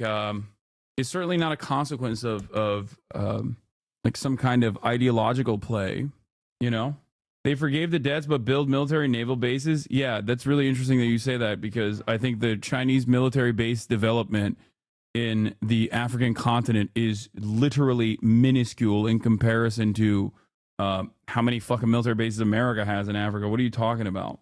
There's like what? How many bases exist? How many Chinese bases exist overseas? Yeah, they built their first ever overseas military naval base in 2023 in Djibouti in 2017. Sorry, on 2023, which is if you've watched enough like YouTube foreign policy videos, you understand the significance of Djibouti, where there is also obviously a U.S. base as well. The reason for that is because of its access point into the Red Sea. If you watched a single foreign policy map-based YouTube autism account, you already know that, though. Real life lore and the like. Tells them to kill the deal. Denmark does it. They agree. And suddenly... Yeah, America has 800 confirmed military bases, like open, out in broad daylight, okay? So China literally has no motivations outside of helping people and is completely magnanimous. Did I say that? Point to where I said that. I said the exact opposite. I said that it's still self-interested. I didn't say that at all. I said the exact opposite. I said that it's still self-interested. They're not even, contrary to like the way that the USSR operated foreign policy, where there was at least some like ideological through line. China doesn't even have that. They're not like operating at the behest of like implementing global socialism either. There is no investment in that regard. It is simply leverage against America's crumbling hegemonic power. And the other reason, I think, and this is suspicion, this is speculation, is because they want to develop secondary markets that they can sell to. Not only are they utilizing America's dominance and colonial history to their advantage as a much more favorable lender, okay? They also, like, America has been the dominant force on the planet since even before the end of the USSR, but certainly after, right? And in that dominance, in that Western dominance, I think Western superpowers have grown comfortable and have also increased the cruelty in the ways that they subject people into debt traps, okay? Now that there is a competitive superpower, that competitive superpower can basically leverage America's pre-existing cruel conditions to their advantage. This way, they get to develop genuine allegiances with a shit ton of the planet, with massive chunks of the planet, especially in areas that are very resource rich. African countries obviously have rare earth minerals and a shit ton of raw materials necessary specifically for the future of energy. China having more favorable loans and having better relationships with these countries allows them to dominate, specifically in the field of renewable energy. It seems over time China is reacting to government action from the U.S., but I'm asking is when China does eventually take over, it seems like they won't fuck over poor countries the way America does. We don't know. I don't know that. You don't know that either. I'm not going to say that that's what's going to happen. I wouldn't make a broad sweeping claim like that. I'm just simply reacting to what I have seen thus far. Is now funding 2/3 of these airport projects. China got rejected on these airport deals thanks to U.S. pressure. But they didn't give up. They started setting their sights on those rare earth minerals that we talked about earlier, the vital ingredients for your phone, your computer, and your electric car. China holds a near monopoly on mining and processing these minerals. So they see Greenland as an opportunity to continue that near monopoly, but also an opportunity to access the Arctic, another place where they can compete with Western interests. It started when this Chinese corporation made a deal to fund a zinc and lead mine in the far north of Greenland. It was all going to plan until the Australian owners of this mine suddenly decided to end their deal. Oh, and shortly thereafter, they got a $650 million check from the United States to fund the project. Once again, the US blocked their rival from getting a foothold in the Arctic. Another Chinese company has had their mining licenses revoked entirely by the government of Greenland. So between this diplomatic pressure, as well as some local anti-mining political sentiment, China has been blocked time and time again from getting its foothold on this island. China's words and actions raise doubts about its intentions. Beijing claims to be a near Arctic state. Yet the shortest distance between China and the Arctic is 900 miles. So yeah, the USA has made its stance very clear that they don't want China, a non-Arctic nation, to be meddling in this region, to be gaining a foothold in the gateway to the Arctic, this region that is opening up, that is becoming really important. Yeah, America, on the other hand, has Alaska. So we are an Arctic nation, you know? It is really funny for America to say this. Okay, why the fuck are you in the Middle East then, dog? Are you a Middle Eastern nation? Why are you in the South China Sea? What do you mean? Where is America not in? Okay? There is not a singular solitary place on this fucking planet that America doesn't have its tentacles in. Like, what are we talking about? It's just a little bit of self-reflection, I think, is necessary in this process, but I don't know. What the fuck do I know? And in addition to blocking China's efforts, the US has also stepped up their own efforts to get more US influence and presence in this place to prepare for the future of geopolitical conflict. The US is doing investments on its own, investing billions of dollars in military infrastructure in this region, including a $4 billion upgrade of that air and space installation in the north. They're also committing to military training exercise within the Arctic. The US Army has been sending their soldiers to train in Arctic-like conditions to mimic what conflict might look and feel like in the high north. The US government is offering millions of dollars in aid directly to Greenland to help them develop their mining and tourism sectors. So yeah, once again, we see the struggle for influence playing out between great powers in all of these kind of hard-to-see battlefields. Loans, infrastructure, blocking trade deals, diplomatic pressure, military presence. This is kind of the flavor of modern conflict. I mean, not the Russian flavor of modern conflict, but like the great powers conflict plays out in these other ways, these hard-to-see ways, these bureaucratic, systematic ways. But who cares about these big superpowers and what they want for Greenland?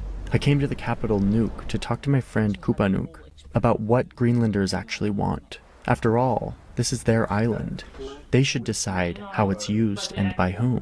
We are not just looking the Western world through Denmark anymore, but we are seeing more globally. So we're starting to realize more and more how lucky we actually are. That's super interesting. It turns out that about half of Greenlanders actually think it's a good thing that China is increasing in its power and influence around the globe. But when you ask them specifically... Shut it down. Shut it down. Johnny, don't say that.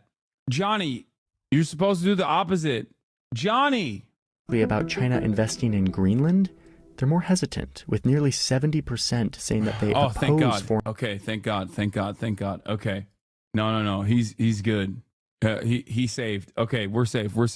I was worried for a second that his contract was going to dry up, saying stuff like, "Oh, well, half of the island natives are pro China, but 70% of them hate Chinese investment." Foreign investment from China. But a country like Greenland, which has such a fraught history with colonizers, also has reservations about Western interests here too. And a lot of injustices have been and are still being done in colonial and decolonial nations. More and more things are just being shown now because people are more aware of their rights and more aware of the rights that are being violated. So Greenlanders are waking up to their power in this situation, waking up to the leverage that they have in this new global competition. And while they might have their concerns about China and the West, they're looking for the best deal for their country. The first ones must be our closest friends and like. Where is the other? Why didn't he mention what level of what percentage of Greenlanders love American investment? I'm sure it's significant. It's like 98% of Greenlanders actually want American investment. Famously, things that the wokes don't want you to know or hear about. Minded nations, and then if other countries want to invest in Greenland and in our way, we are open for business.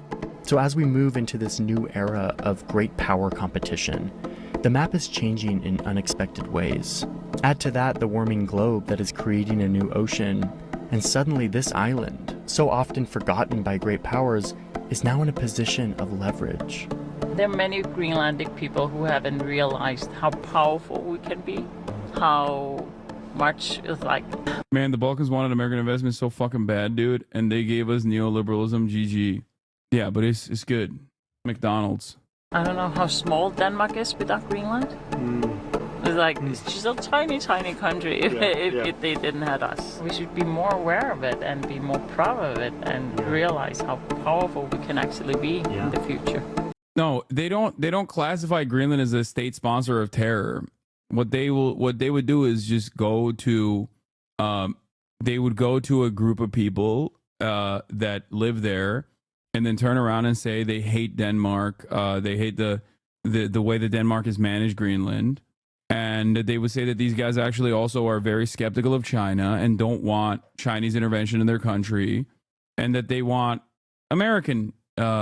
They're much more favorable to American investments in the country. That's just that's the way I would cut propaganda. I'd say that I would say that the way to do this would be saying that they hate Chinese investment, they're skeptical of Chinese investment, and that they actually are very open to American investment. Fun fact, McDonald's failed in my Balkan city, ate only local barbecue and meat law, still fighting it. Yeah, a concerned citizens group. NGOs start popping up left and right. You know, Kaya is ready for her flight movie and Peanuts. Also, brief update, but the BBC finally acknowledges it misled viewers when it used video showing fans from Israeli football club Maccabi Tel Aviv attacking people on the street, whilst implying Israeli fans were the victims in the video. During an interview on, what is this? Help and Feedback, Corrections and Clarifications. This came on the 23rd of December, okay? Like yesterday. They came out and apologized for their 8th of November coverage. During an interview on Newsline with an Israeli fan about disorder after a football match between Maccabi Tel Aviv and Ajax in Amsterdam, we used stills and footage from the night to accompany the conversation. This included footage shot near the Amsterdam Central Station, appearing to show a large group chasing and attacking an individual. However, the author of the clip said separately on social media she had filmed Maccabi supporters attacking a Dutchman, and so its inclusion during this segment and some previous use when reporting the reaction to the disorder on the BBC News channel could have given the impression that this was illustrating attacks on Israeli fans.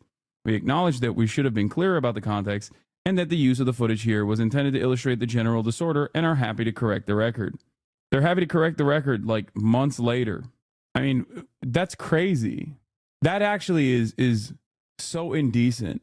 Really shameful that it took us so long, considering most of us knew immediately. Seemed like they wanted us to forget. Yeah, it's wild because the person that was like, "That's my footage," you're saying the exact opposite of what the truth is. That was literally given to the BBC and anyone else that could hear the truth the day of.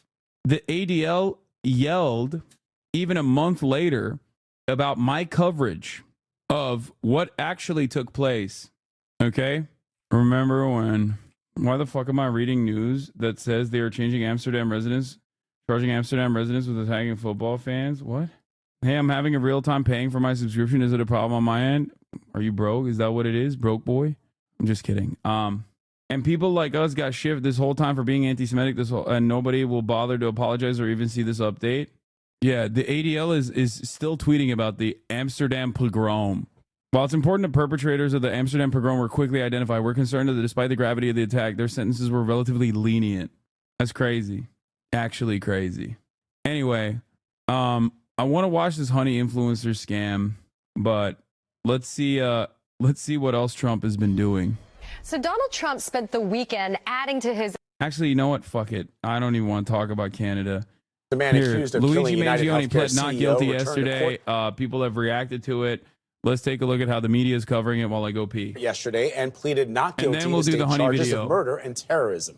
Luigi Mangione was led into that hearing in New York with his hands shackled to his waist. His lawyer accused authorities of treating this case as a spectacle and making it political. Lilia Luciano was also in the court for the hearing. She's covered this case since Mangione was arrested in Pennsylvania 2 weeks ago. Lilia, good morning. Good morning to you, Vlad. Well, inside the courtroom, Mangione spoke publicly only 2 words yesterday, but seemed to have lengthy and focused discussions with his team of attorneys. Not guilty. Luigi Mangione pleaded not guilty Monday to 11 charges, including first-degree murder as an act of terrorism for the shooting death of United Healthcare CEO Brian Thompson. During Monday's arraignment, Mangione's lawyers accused state and federal authorities of using the 26-year-old as political fodder, as he also faces 4 federal charges, including stalking and murder, which could carry the possibility of the death penalty. He's a young man, and he is being treated like a human ping pong ball between 2 warring jurisdictions here. The defense also raised concerns about Mangione's right to a fair trial, referencing comments by public officials and Mangione's high-profile extradition to New York City last week. He was on display for everyone to see in the biggest staged perp walk I've ever seen in my career. Prosecutors vowed to stay in bounds and alleged the evidence against Mangione is overwhelming, citing hours of interviews and thousands of videos. I have never seen a case with such volume of evidence, aside from the issue of the quality of the evidence. Authorities said the 2 cases will proceed on parallel tracks. The defense attorney has said that what happened last week could potentially pollute the jury pool and that officials are playing politics. How could this affect a trial? There's no question that anything in a famous or an infamous case can potentially pollute a jury pool. However, when it comes time to pick a jury, which may be a year from now, that the judge will help the lawyers ferret out those who have been affected by alleged prejudicial pretrial publicity. The judge has said while he has little control over what happens outside the courtroom and with those officials like Mayor Eric Adams, he will guarantee Mangione gets a fair trial. His next appearance in this state case, the criminal case, is at the end of February. We might see him before in January for the federal one. So what Ricky Kleeman told you was sort of interesting about what could potentially happen when it comes to the jury. Yeah, I mean, when it comes to the jury, it's complicated because a lot of people are resonating perhaps with the issues around the health insurance industry. That's already a problem. And it's so highly publicized that, you know, it's going to be very hard to find people who are not connected to this. And I'm seeing on social media a lot of support. Yeah, good luck finding people who have not been fucked over by healthcare, too. I'm just saying. Everybody has a doctor. Everybody's been through the healthcare. Are you going to box Unc? No. Let's do Tyler Oliveira first, and then we'll move on to Honey. Tyler Oliveira, YouTuber turned investigative journalist. By go to the show, friend of the show, Vince Vintage, who delivered us a Christmas miracle. I have been talking to a lot of YouTubers that have noticed Tyler Oliveira's like incredibly fucking right-wing content. So it's cool that other people are also taking notice of this. With 7 million subscribers, Tyler's had quite a bit of impact on the world, with hit videos such as cat-eating Haitians in Springfield, Ohio, or neo-Nazis uprising in Germany. His investigative work into neo-Nazis in air quotes hot-button political situations reaches hundreds of millions of people. Now, while Tyler claims his videos raise awareness of the problems in our world, we are informing people about current events, topics that the broader public needs to be aware of. And that he's YouTubified news and journalism. We've YouTubified traditional news and documentarian content. And while his fans state that Tyler's one of the greatest journalists of our time, that he's unbiased, a searcher for the truth, I'm here to tell you today that this is all a big lie. In my opinion, Tyler pushes hoaxes for truth, dehumanizes people for clicks and views, and manufactures fake videos to sell to hundreds of millions of people as hard-hitting journalism. In my opinion, Tyler only throws gasoline on the problems in America, all in the name to get clicks and views. Today we are going to expose who Tyler Oliveira really is. Because whether you're left-leaning, right-leaning, you like Tyler, you hate him, I think everyone can agree that a lie is bad. And when those lies are pushed to hundreds of millions of people as the XT watched the George Floyd murder. That was so disgusting for me. Even a lot of his chat shat on him, but there was a lot that were spamming base, especially in his YouTube comments. Yeah. YouTube has turned incredibly right. I mean, YouTube was always incredibly right-wing. There was a period where they like tried to tackle it a little bit, and it's back. It's super back, and it's supercharged. The problem is that there is a massive, there is there's just like a massive orbit of other content creators, like secondary content creators, secondary markets that like react to Tyler Oliveira videos and oftentimes don't have the proper tools to address what they are seeing, because Tyler Oliveira, Mr. Beastifies these like political these political issues, okay, and presents it as though it is totally neutral. Obviously, the first moment that I saw these fucking AI made thumbnails, I was like, this guy's out of his fucking mind. And I've been talking about this stuff for quite a bit, but clearly other people are oblivious to the right-wing nature of this propaganda. The unbiased truth, I would say there's a little bit more than just the problem. Now, normally I don't make exposed videos, but after me and Tyler got into a little Twitter spat, it led me down a rabbit hole of his content that I thought was so twisted and sick that I thought the entire world should know about it. And I'm so surprised that all of this stuff I'm going to talk about has never been mentioned before online. Now, I'm not going to talk about Tyler's drama with Soft White Underbelly, Brent Riviera, the Las Vegas Tunnel people. Everything in this video is newfound stuff that I've discovered over the past 4 or 5 months. So, before we get going, Tyler, I am not trying to cancel you. I dream of people come for the cancellation. Bring it. Please cancel me. Please. I'm not trying to take you off the platform. I'm not even going to call you a racist, a Hitler, Tyler Hitlevera. I think when you start throwing around the R word, the conversation becomes a lot more I will. difficult. I'm just going to call you for what you really are, a liar. So today, let's discover who Tyler Oliveira really is. Chat is so funny because they're like, oh, well, he's being a lib. It's like, no, dude, this is effective. Like, what are you talking about? And it might be his own personal perspective. Okay, calm down. I think a lot of you forget that it's important for people to be introduced to what Tyler is doing from the perspective of someone who is otherwise unbiased. Okay, that you're being silly. Okay, you're not putting yourself in the mind of an average normie who like encounters these 7 million, 10 million viewed YouTube videos that doesn't understand that it's like right-wing shit slop filled to the brim with fucking lies. Okay. Now, Tyler's journalism consists of him going into hot-button political situations, talking to both sides, and always coming to the conclusion that whatever city he's in, it's ending all of a sudden, that it's the worst place he's ever seen. Now, these videos are seen by hundreds of millions of people. People actually take these in for journalism. But this is all just a facade. Now, let's go to his video, Oakland, where every crime is legal. Now, this video consists of Tyler going to Oakland, California, talking all about the car break-ins and how they've gone up 50 million% or whatever it is. This is Oakland, California. The owner of this property is not responsible for any theft or vandalism. The owner of this property is not responsible for Lawlessness, crime, homelessness, police giving up. And the whole video essentially boils down to, if you come to Oakland, your car will get broken into. So just keep that in mind. Now, in the beginning of the video, we see Tyler at a gas station, and we can hear overhead this audio playing. The owner of this property is not responsible for any theft or vandalism. Now, if you're at a gas station and they're playing that overhead, it's got to be pretty bad with the car break-ins. So we see Tyler vlogging around, and then we see the next shot of this Kia. And if we look on the dash, you can see a PS5 with the PS5 controller. Why would someone leave a PS5 on their dash at the gas station where they're overhead playing? Your car is going to get broken into. But let's continue on. Now, in the next shot, we see the same Kia. And if we look on the dash, we can see that same PS5 and the controller. Now, why would Tyler be filming this from far away? Maybe Tyler was trying to bait someone into breaking into this car. That seems like a crazy theory. How could we know that that's Tyler's car? Well, later on in this video, Tyler gets a parking ticket. While the police may not do anything if you break into someone's car, commit Grand Theft Auto, steal an ATM, or beat and rob an old lady on the street, if you park on the side of the street and don't pay the meter, you will be fined and punished.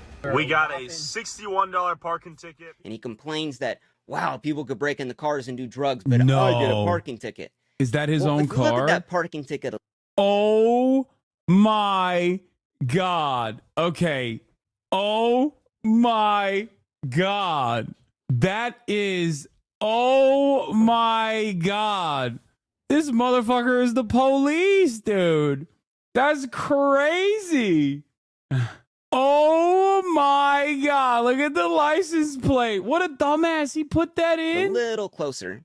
Oh, we could see it's the same license plate that is on the car at the gas station. So Tyler went to the store, bought a PS5, put it on the dash, left his car out, and hid out in a little bush trying to capture someone breaking into his car. Tyler is baiting someone into breaking into his car to try to capture it on footage. Because also, I mean, he literally put the PlayStation 5 on his dash. Like, who the fuck would put the PlayStation 5 on their dashboard when they're just simply getting gas? what would make the ultimate footage for Tyler? Oh my god, I went to Oakland, California, and the break-ins are so bad that my car got broken into. And clearly, no one broke into it, because who would be dumb enough? Clearly looks like some like cop sting operation shit. This is like levels of like faking a prank video times 10. But when you're trying to pass this off as actual news footage, on the ground journalism, I would say that's not something a truthful journalist would do. And after catching this right here, did you think Tyler did shit like this? I didn't think he would put this much effort into staging stuff. I think he's just like, he goes there, he links up. I know what the method is. You go there, you interview as many people as possible. You take some of the craziest fucking sound bites. You put the craziest sound bites that correspond to the right-wing narrative on there. Pepper in a little bit of like normal takes as well, just so you can still maintain the veneer of objectivity. Then the guy, the local handler that you have is like straight up Hitler, right? It's almost always like a guy who he brings on as a local reporter, and then you look up the local reporter's name and it's like there's 11 articles about how he got fired from the local news outlet that he used to work at for raping women or some shit, right? And then he now runs a blog where he thinks that he believes that like homeless people are responsible for the Democratic Party's QAnon, a deep state pedophilia, sex trafficking, and then slap on a guy that is a also like a local leader. The local leader is almost always some fucking insanely right-wing guy as well. And there you go. It's literally that old school prank YouTuber who did this MAGA car in the hood video. Yeah, it's Joey drinks his own piss. Joey Salads, right? Wasn't that his name? It really made, and it's really funny because like independent journalists love talking about how mainstream media is fucked up. How is this any different than fucking Clarissa Ward? Everybody loves shitting on CNN and being like, oh, remember when Clarissa Ward like staged that guy or did the prison break-in for the one fucking Syrian prisoner that should have stayed in prison? That's literally what Tyler is doing every fucking video. And the same people that despise mainstream news for doing that sort of shit turn around and eat this garbage up and go, this is objective, this is real independent journalism. Made me think, could I seriously trust anything in Tyler's videos?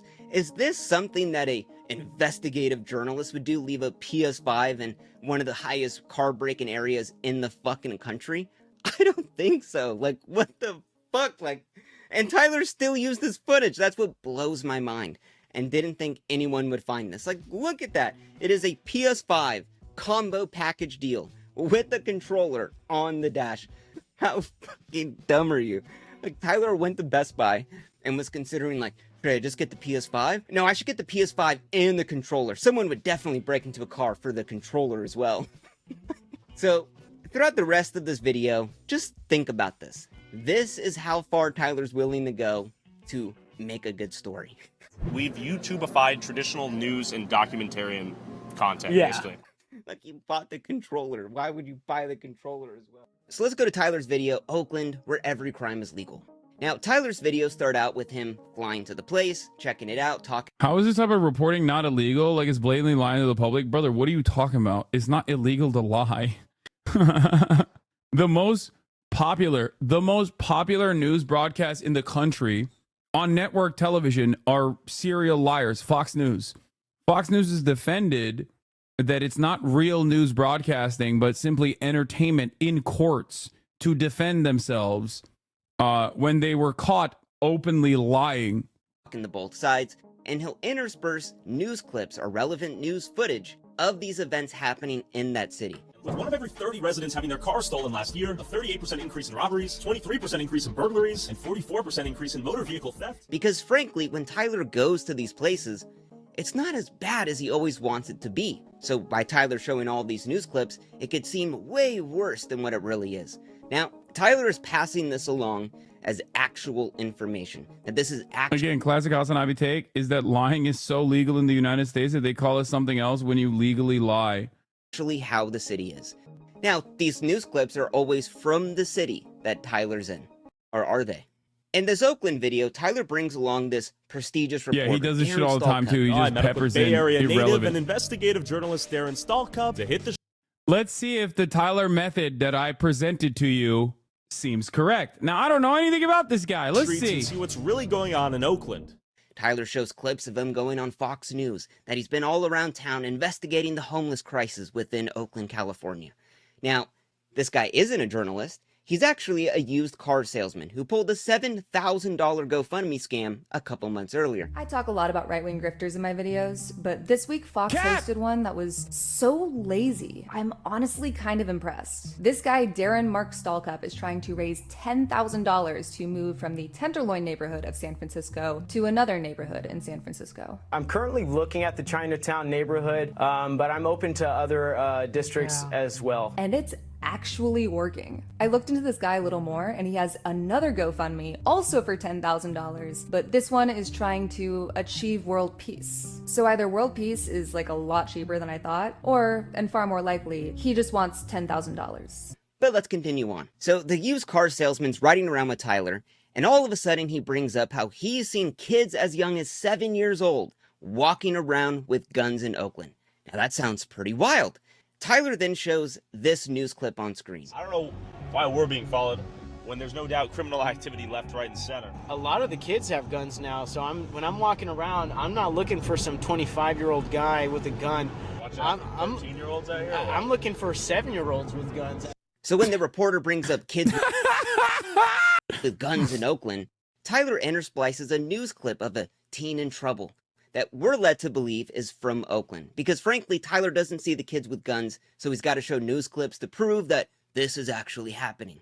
But what if I was to tell you that this news clip he shows as evidence isn't from Oakland, but from Miami, Florida, 2 Baby with a blicky. years ago? But Tyler passes it off as this is what's happening in Oakland. Even though we can't see the kids with guns, we'll just take his word for it. Teen in trouble. Sounds really bad. But let's continue on. Maybe this is just a little mistake. So Tyler and Darren are talking to a business owner, and they bring up all of the machine guns that are in Oakland, and that's why crime is up. It is so horrible up there. Oakland is so bad that people... I just joined. Just want to say that your listeners include us. We don't join because you don't talk to us, but I got here to say that. We are listening. Talk to us too. You should speak to us too. We need the message. What? Who is us? What are you saying? Account created 13 minutes ago. Following since 11 minutes ago. What the fuck? I need to know. Older people like me. Thank you.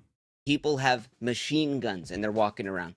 It's crazy that in my mind, there's a grandmother behind that account and they're on their like 11th sock account that... Mind you, it's California. Like, the gun laws are insane here. And then Tyler shows this clip. A scary black man with machine gun manhunt in the corner. I believe it's necessary for law-abiding citizens to have the means and capability to defend themselves. As you know, all the criminals out here have guns, so I have no problem with you. And I actually feel safer. Machine guns? And we're led to believe this is actually happening in Oakland. But this clip isn't from Oakland. It's from Pittsburgh, Pennsylvania. Once again, Tyler is literally making shit up to push a narrative. And this is in nearly every video Tyler releases. Let's go to Tyler's video where he goes to Memphis, the most violent city in America. In the beginning, Tyler shows this clip of 2 scary black men robbing a car in a gas station, and we're led to believe this is from Memphis. This is Memphis, the most violent city in America. But it's not. It's from Chicago PD, and Tyler even goes out of his way to cut out the Chicago PD in the upper left-hand corner. So Tyler deliberately knew what he was doing. Now, normally I wouldn't really care about this type of thing, but Tyler is using all of these violent images and video to pass off a narrative that these places that he visits are this type of thing. But Tyler is using all of these violent images and video to pass off a narrative that these places that he visits are so horrible. And it's really being used to just make up shit about the city, because frankly, it's not as bad as he wants it to be. And when you're at the point of having to use random news footage to sell off this narrative, I would say that's not really the unbiased truth or investigative journalism. But it doesn't end there with Tyler. In his video, I investigated the gun violence capital of America, aka Chicago, Tyler shows this clip. This investigation is whack. All he's proving is that Tyler is not a geography major. This is a good one. Respect. I agree. Yeah. Who could, excuse me, it's really messed up. Anyone could confuse news footage from Chicago with news footage from Memphis, okay? Really messed up. When the man's talking about petty theft in Chicago. But all the crime down here is just like petty theft, breaking into cars, go to certain neighborhoods. Now, petty theft is non-violent theft that is under $500. Unintelligent person alive.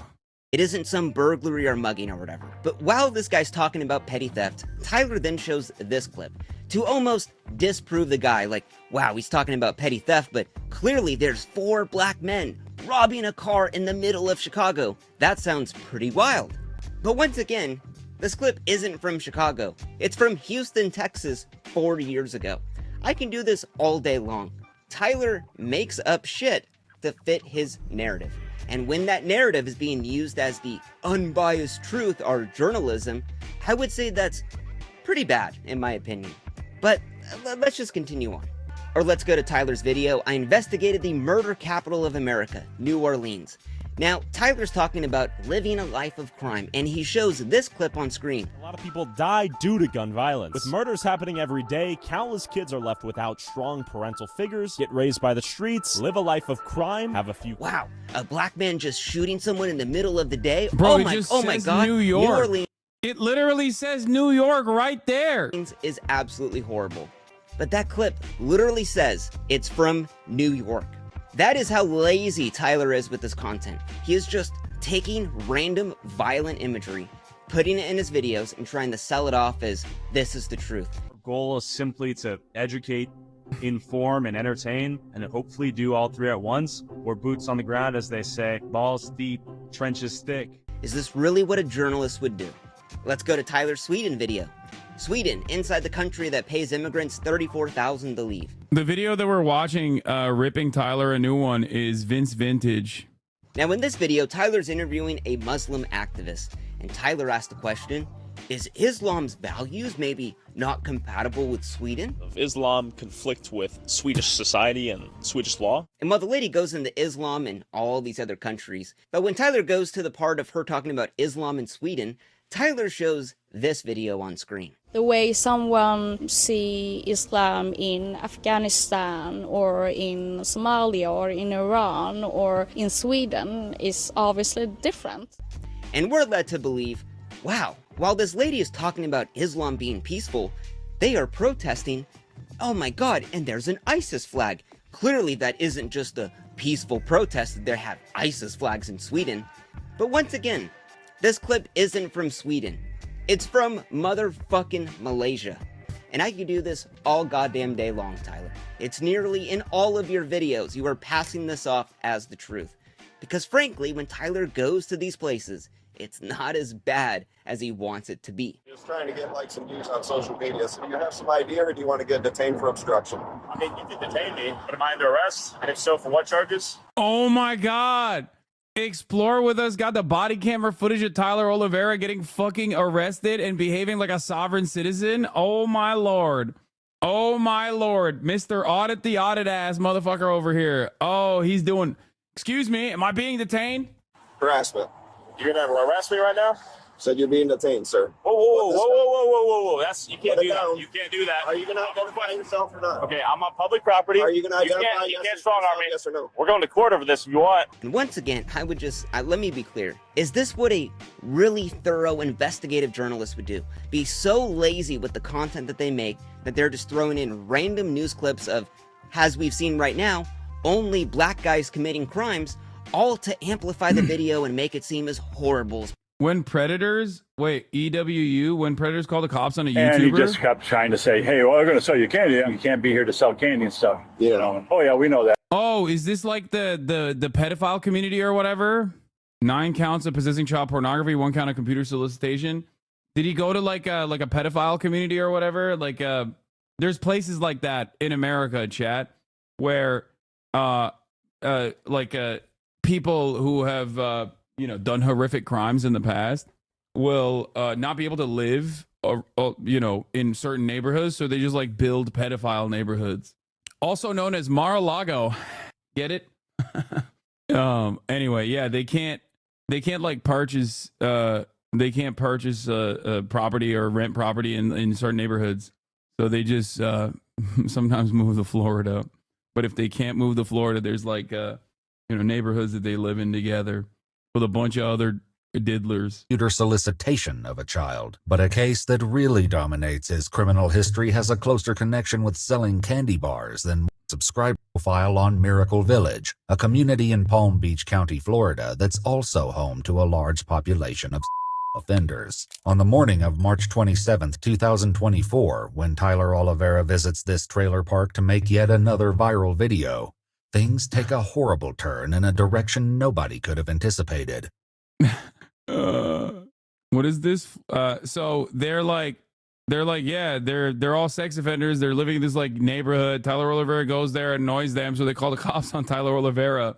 You made contact with them, and what happened? And let them fight. Let them fight. He just kept trying to say, hey, well, we're going to sell you candy. And you're not, like on the phone, I was saying, it's wrong. You can't be here to sell candy and stuff. Yeah. And, oh, yeah, we know that. Well, you're offenders. Okay, so what's your point? Right. Indeed, this isn't just about Charles, but a reality of every resident of the mobile home park as a whole. Starting in 2007, a group called Florida Justice Transitions has largely operated the park to provide housing to people who were on the offender list. Palace Mobile Home Park was often frequented by visitors who were curious to find out more about it. Charles tells the police that he has caught just such a person on video. Cops are already on the way. Are you? The thing that's like really annoying about this sort of shit is that you can't even be like, dude, yeah, don't go and fucking annoy these people, right, that have done their time, because the crime is so horrific that most people will be like, why are you defending pedophiles? Because they just have like no comprehension whatsoever. You know what I mean? Where it's one of those situations where it's like, this is why so many of the worst people that you know are constantly like, I'm doing pedophile hunting or whatever the fuck, right? Because everyone objectively understands that these people are bad. Okay, they're evil. It's the closest you can get to like pure. It's the closest you can get to like pure evil, right? Well, they still got to live somewhere. And it seems like one of these 501c3s have created a fucking trailer park for them, so that they could just like live their pedophile lives. Why would you want to go there? I mean, I think that there is a reasonable.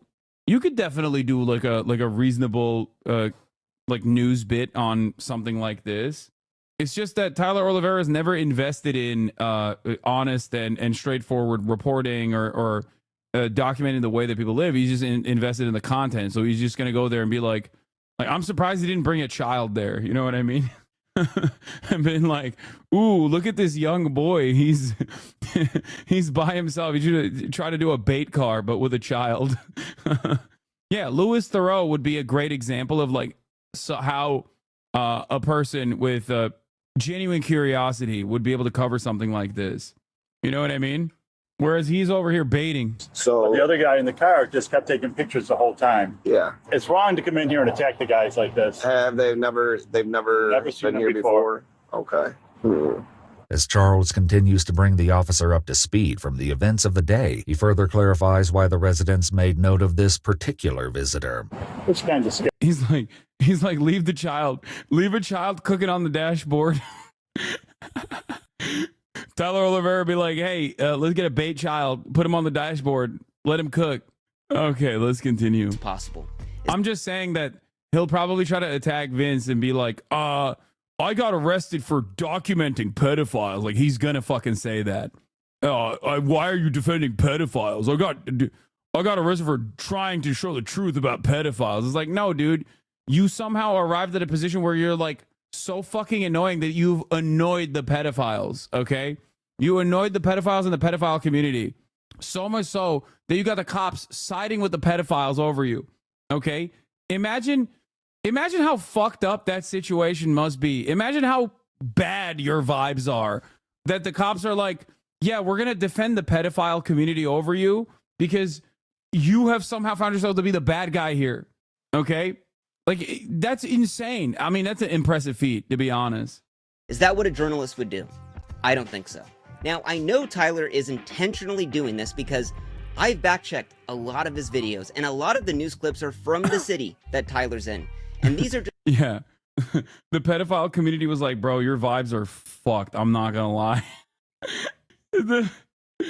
Dude, that is crazy.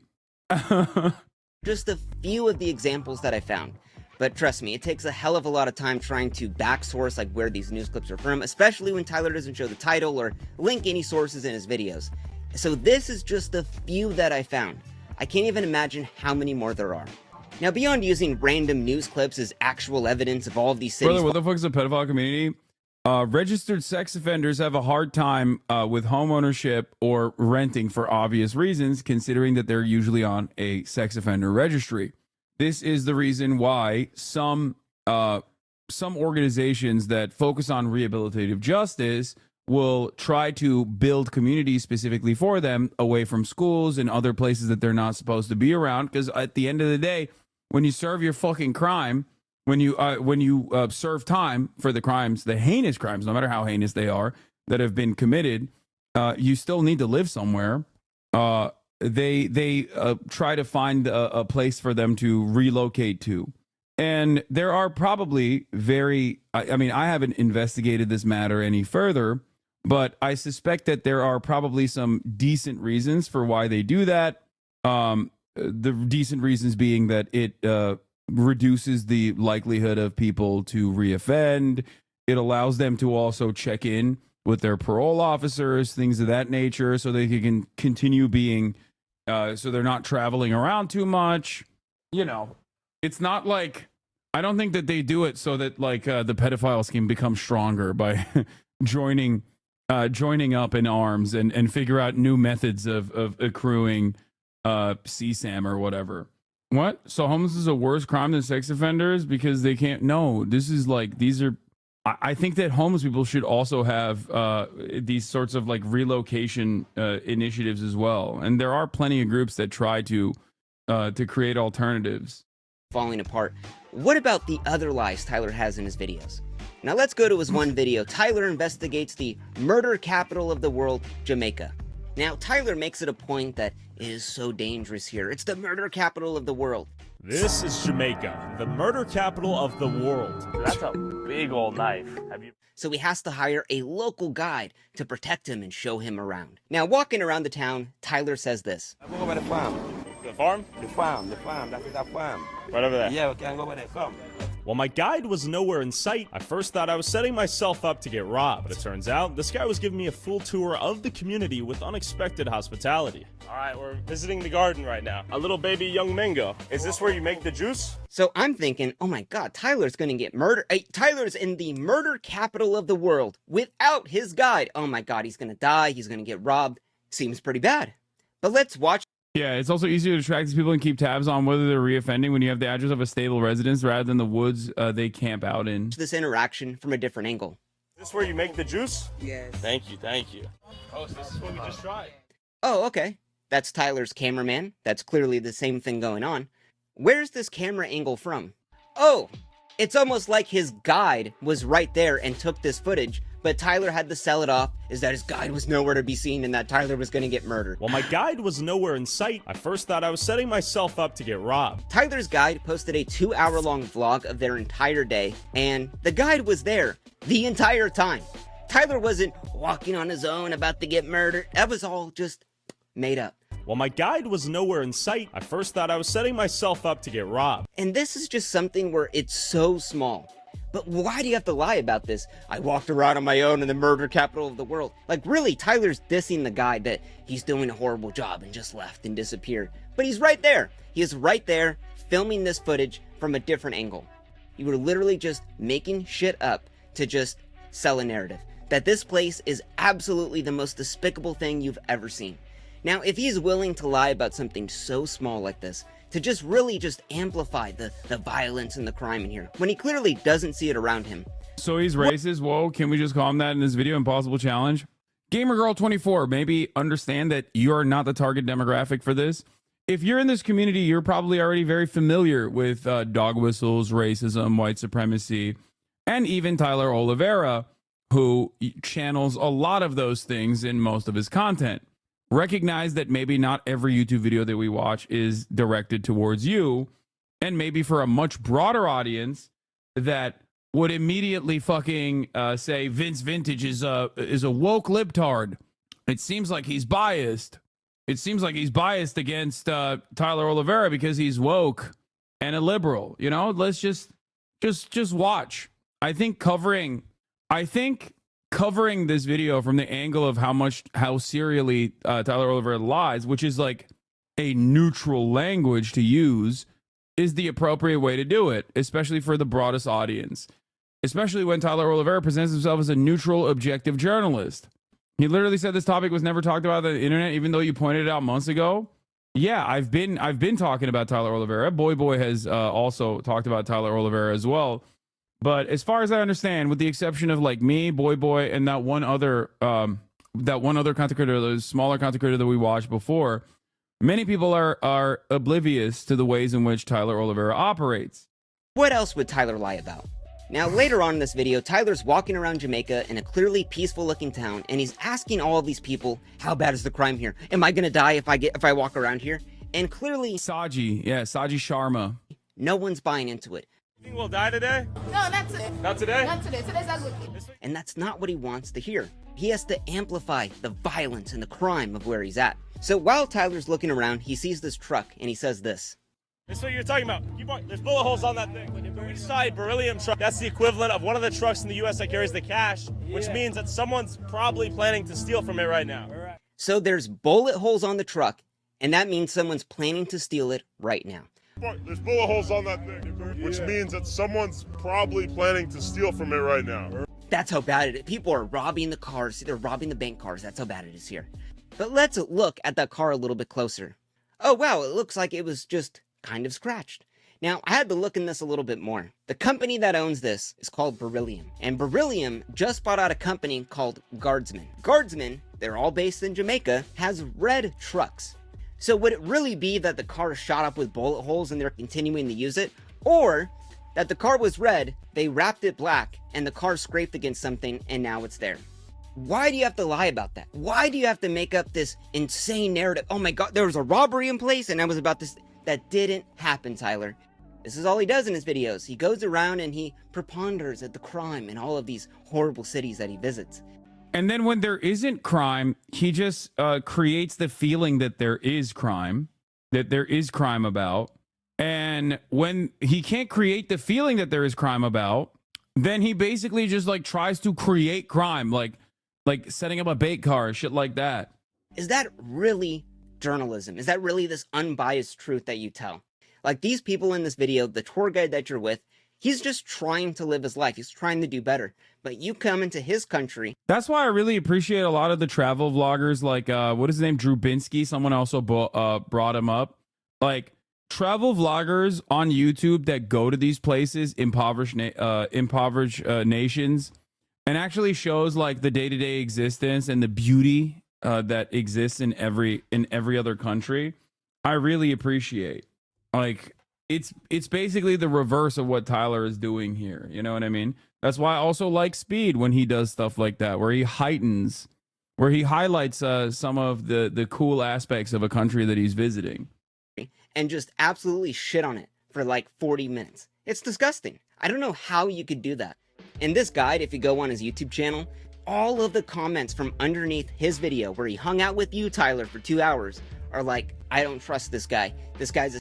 Don't let this Tyler guy fool you. Watch out for him. He's not genuine. Oh, he liked it too. Jamaica, walk by. Please don't work with this boy no more because you helping him make Jamaica look bad. His thing is to make our country look very evil and bad. Those people all the way coming our country and way disrespect Jamaica and our country. using Jamaica for contents. I can't support those people. The snake. This guy made our place look so bad. And the guide is like trying to defend. He's like, no, Tyler's actually a good guy. He helped me get views and subscribers and stuff. And it's like, that's so disgusting that you're making this guy subtly, you're not asking him to defend you. But what do you think about Arab chilling with Taliban? I'm actually kind of shocked because I never thought I would see the day where I would watch a Arab video, but I have been watching his TikTok videos where he's chilling with the Talibros, as he calls them. And it's actually really interesting. Obviously, there is he's not showing the full scope of everything, but most people that go to Afghanistan are not going to be able to do such a thing. But it's been shocking. He is not exactly how do I describe it? Taliban with American accents. I mean, that part doesn't shock me at all. What shocks me is that he's not. It's weird. He's not doing. He's currently still in Afghanistan. The content creator Arab who claimed he got kidnapped by Haitian warlords. If you remember, that became like a news story. He's in Afghanistan. I don't know if he still is, but I'm pretty sure he's still in Afghanistan. And he's hanging out with a bunch of people that he calls the Talibros. Okay. Overall, he is not. He's not a great dude. I mean, he's really, really bad. Not a fan of mine at all. Ironically enough, he's homies with Aiden Ross. And originally, when me and Will started our podcast, Christ, Murat, when Will and I first started our podcast called Fear and Malding, we actually wanted to use the name Brand Risk. Okay. And he, at the time, was like a Fortnite content creator before he went on this like crazy right-wing pivot. And he was like, no, our podcast is called Brand Risk. You can't steal from us. We're a smaller content creator. This was many, many years ago. Okay. Fear and Malding was supposed to be called Brand Risk. Okay. Years later, after he made his right-wing pivot, he was celebrating the fact that alongside Aiden Ross, that he had actually stopped me from using the name Brand Risk and that he was able to give the name Brand Risk to Aiden Ross. Yeah. And now Brand Risk is owned by Aiden Ross, at least for boxing, merch, and entertainment purposes. Yeah. The original name of our podcast, instead of Fear and Malding, was supposed to be Brand Risk. And we didn't want to upset or offend a smaller content creator at the time. And we were like, all right, well, sorry, we didn't know that you had a podcast already called Brand Risk. So we just didn't do it. Anyway. But essentially, he's wanting to defend you because you did give him a little bit of clout when you come into his country and just shit on it for 40 minutes. Like, what the fuck, dude? But it doesn't end there. Later on in this video, Tyler is walking around the street of all of the escorts, ladies of the nights walking around. And then Tyler sees this restaurant. And Tyler says this. A lot of prostitutes out here. This is one of the hotels where the ladies get brought to have sex with the customers, the Johns. This is called the Pirate Ship Seafood Restaurant. I guess that's just a front, or seafood restaurant by day, prostitute brothel hotel at night. A little bit inconspicuous at first glance, but in actuality, people are getting banged in there for $15 US. So Tyler just walking around sees this restaurant and sees that the lights are on and assumes that, oh my god, that's where all the people are getting fucked in there, man. It's just fucking grimy. It's a brothel. It's the dirtiest place you've ever seen. Yeah, that's where it's happening at. Tyler, this is a Christian catering restaurant that does weddings. Why the fuck would you just make up a lie about this? For what? Like, what is the story that you're trying to tell? Oh, how shitty it is? I don't think you have to disparage a Christian catering restaurant for weddings and say it's a brothel. And the dumbest part about this is, like, you know, Tyler makes like two things. He's like, one, it's a brothel. Two, it's an actual restaurant. And then it's a brothel at night. Like, you can't just say like, oh, maybe it's true, maybe it's not. Which, we're going to go into that later. That's a whole other can of worms. Either way, in that situation, it's a brothel. But you don't know that, Tyler. The thing is like, this is in a country where they're trying to rebuild. And you're just shitting on the people there for no reason. I'm surprised the guy didn't stop you and say, what the fuck are you talking about? You're literally just making this shit up. Why would you do this, Tyler? Oh, because you're trying to get clicks and views by making whatever area you're in the shittiest place ever. You're informing people about current events, topics that the broader public needs. Like, there's shitty aspects of every place, dude. No matter where you're from. And you know this. look around your own neighborhoods, right? Like, there's crime everywhere. Of course, there is no place that is like purely devoid of crime. So anyone from around the planet could go and put a camera to the worst possible aspects or the most impoverished aspects of your neighborhood and present it in this false light. The problem here is that Tyler gets to do this against some of the most marginalized people, whether it's like going to Jamaica, the poorest places in Jamaica, or putting a camera on the faces of homeless people, like people that just don't have any defense mechanisms, like no people that don't get any sort of positive coverage whatsoever from the broader media ecosystem. To be aware of, and I don't even think we necessarily stand for something besides the search for truth and putting things out there on both sides, even if one of the sides is controversial or pisses someone off. So let's go later on in this video. Now, Tyler's talking to some transsexual prostitutes and asking them all about the business, and you can see his guide right there.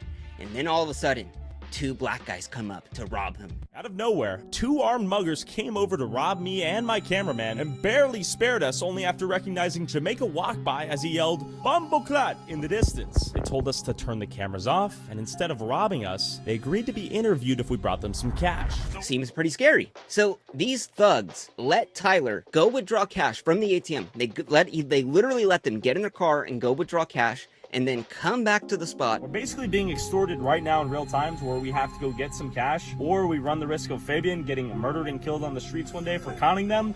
He's laughing about it. So 2 guys that robbed you at knife point let you get in your car to go drive to the ATM while they stayed there, and then you come back with about $150 and then convince them to do an interview on camera when you're holding a $3,000 camera that you're filming all of this with. Who's gonna believe this, bro? Who would believe this? Every one of his fans, like virtually every single one. That really, you convinced the robbers to give you an interview. Yeah, Tyler, I'm convinced that some guy with a beer gut and a dulled off kitchen knife is, oh my God, they're gonna kill you. Tyler, if you really thought they were gonna kill you, wouldn't you just drive away?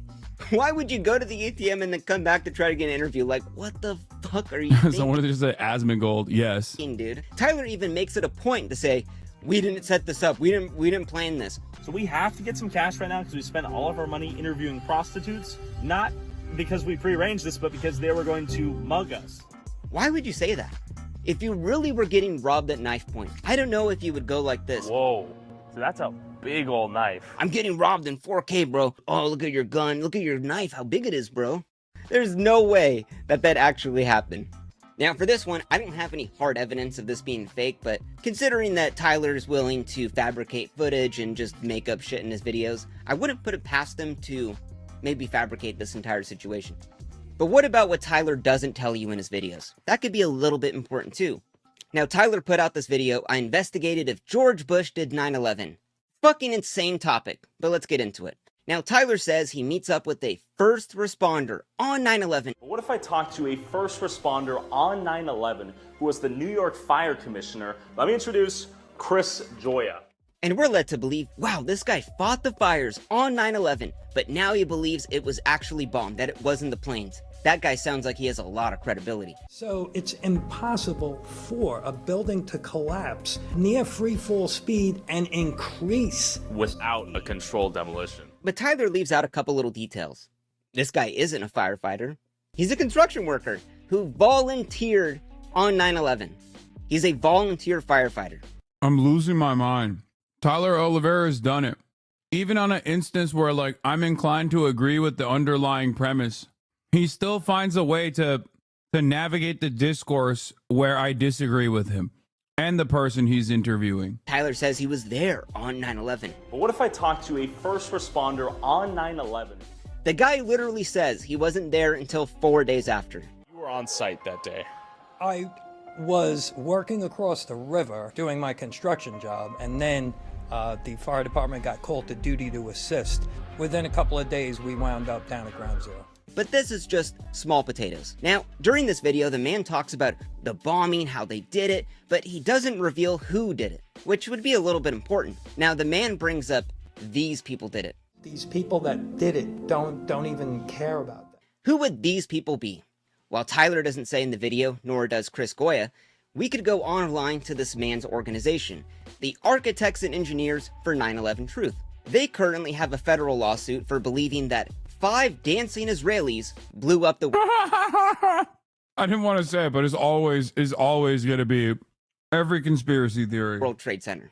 But Tyler just leaves this information out, because clearly if we knew this guy believed Israel blew up the World Trade Center, we probably wouldn't take him seriously. But I mean, it's all good. It's all in the name of just a little bit of clicks and views, a fun little conspiracy video. And Tyler is so insidious in this video because he's literally leading you 99% of the conspiracy theory, but that 1% of who did it, Tyler doesn't say. So for someone that gets invested in this, you're going to go all the way through, and then if you just go online, you could find out yourself. 5 dancing Israelis, the lawsuit is still happening. But what other details does Tyler leave out? Let's go to his video. I investigated the city where you legally must own a gun. That's me turning myself into the police in Kennesaw, Georgia, where every head of household by law must own a gun. But does everyone here actually own a gun? Now Tyler drives down to the town and says, I want to visit the antique store that has the law in writing. After hearing from the people, I drove downtown to an antique store to see if I could find the law in writing. So Tyler goes to the antique store, he sees the law in writing, he's talking with the shop owner, they go outside and smoke a cigarette, and then Tyler purchases a bag of assault rocks and a bunch of other items. So much stuff that Tyler needed a bag from this so-called antique store. But Tyler fails to mention some other items this antique store sells. Niglint repellent, a Niglint scalp, minstrel show outfits, and a rack of KKK uniforms worn by ex-members. These are actual photos from inside the store. This isn't a antique store. This is a KKK memorabilia shop that Tyler passed off as a antique shop. Now, do you think supporting a store like this might come off as maybe a little bit racist? A store... I'm sorry, what? Honestly, that word is one of my favorite slurs, to be honest. It's so fun to say. Jesus Christ, Sean. Or that literally sells Niglint repellent? I would say... Okay, all right, Vince, dial it back, man. A little bit so. But Tyler specifically leaves this detail out because he knows it's bad. I mean, hell, he bought so much stuff from this place that he needed a bag to take out everything he bought. I mean, it's just a grand old time at the KKK store, right? He even shows a little freedom flag playing over the shop owner. So the lady running the KKK store is now all of a sudden a freedom fighter with some shitty green screen American flag? Tyler, good job. Good job, buddy. Now, am I saying this is racist? No. But you could think for yourself. But the saga of the store doesn't end there. Now, in Tyler's next video, he interviewed the most racist man in America. This is Harrison, Arkansas, and this is the headquarters of the KKK, causing the widespread rumor that Harrison is the most racist town in America. Oh, I remember this one. What would happen if me, a white guy, came down asking the same questions? Could I infiltrate the KKK? And will It's just him interviewing himself in the mirror. Yeah, infiltrate. Could I infiltrate the KKK? You had to cut out all the parts where they're like, oh, Tyler, you're my favorite YouTuber. I love your travel vlogs where you go to black neighborhoods and talk about black on black crime. I missed you at the last week's gathering. Why didn't you show up last week? Were you at another black neighborhood? Closet racists be more open to sharing their beliefs with me? Now Tyler drives down to the town and he tries to find this guy who's been in 20 other videos who has like KKK connections or whatever. Now Tyler finds the man, sits down with him, and they're talking all about how much he hates black people and so on and so forth. And in the middle of the video, Tyler pulls out a little gift for the man. Now Tyler said this man just appeared out of nowhere, that he wasn't planning on meeting him. In all honesty, we were headed to the KKK. I had no intention to meet you. But he just had this gift ready to go. And that gift was the bag of assault rocks that he bought from the KKK store and gifted it to the most racist man in America. We got an automatic assault rocks. That's kind of funny, right? Oh, yes.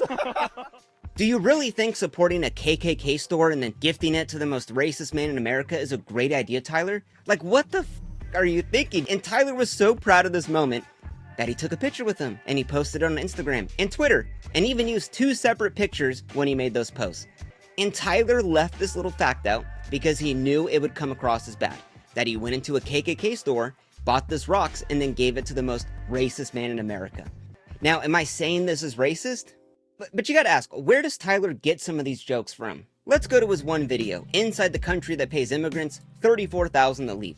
Now this whole video is about Muslims invading Sweden, and Tyler at the end of the video says this. We should be asking ourselves, what is a society and culture willing to sacrifice of itself to accommodate those it welcomes? And is a kebab stand in every street corner worth sacrificing a country's entire culture? And alongside in the thumbnail, Tyler has the word kebab right in the background. Now when Tyler equates an entire ethnicity of people to a kebab stand, kebab, that's a reference to the popular meme, Remove Kebab, which if you don't know, is about the Bosnian military when they genocided 7,500 Muslims and made a song called Remove Kebab. And this song was played as the New Zealand church Christ shooter shot up 51 Muslims in 2 different mosques, and even called himself the Kebab Remover. So I don't know if equating an entire ethnicity of people to a kebab stand. Is a kebab stand in every street corner worth sacrificing a country's entire culture? Maybe comes off as a little bit racist. This is like saying, is a 7-Eleven stand in every street corner worth sacrificing an entire country's culture when I'm talking about Indian people?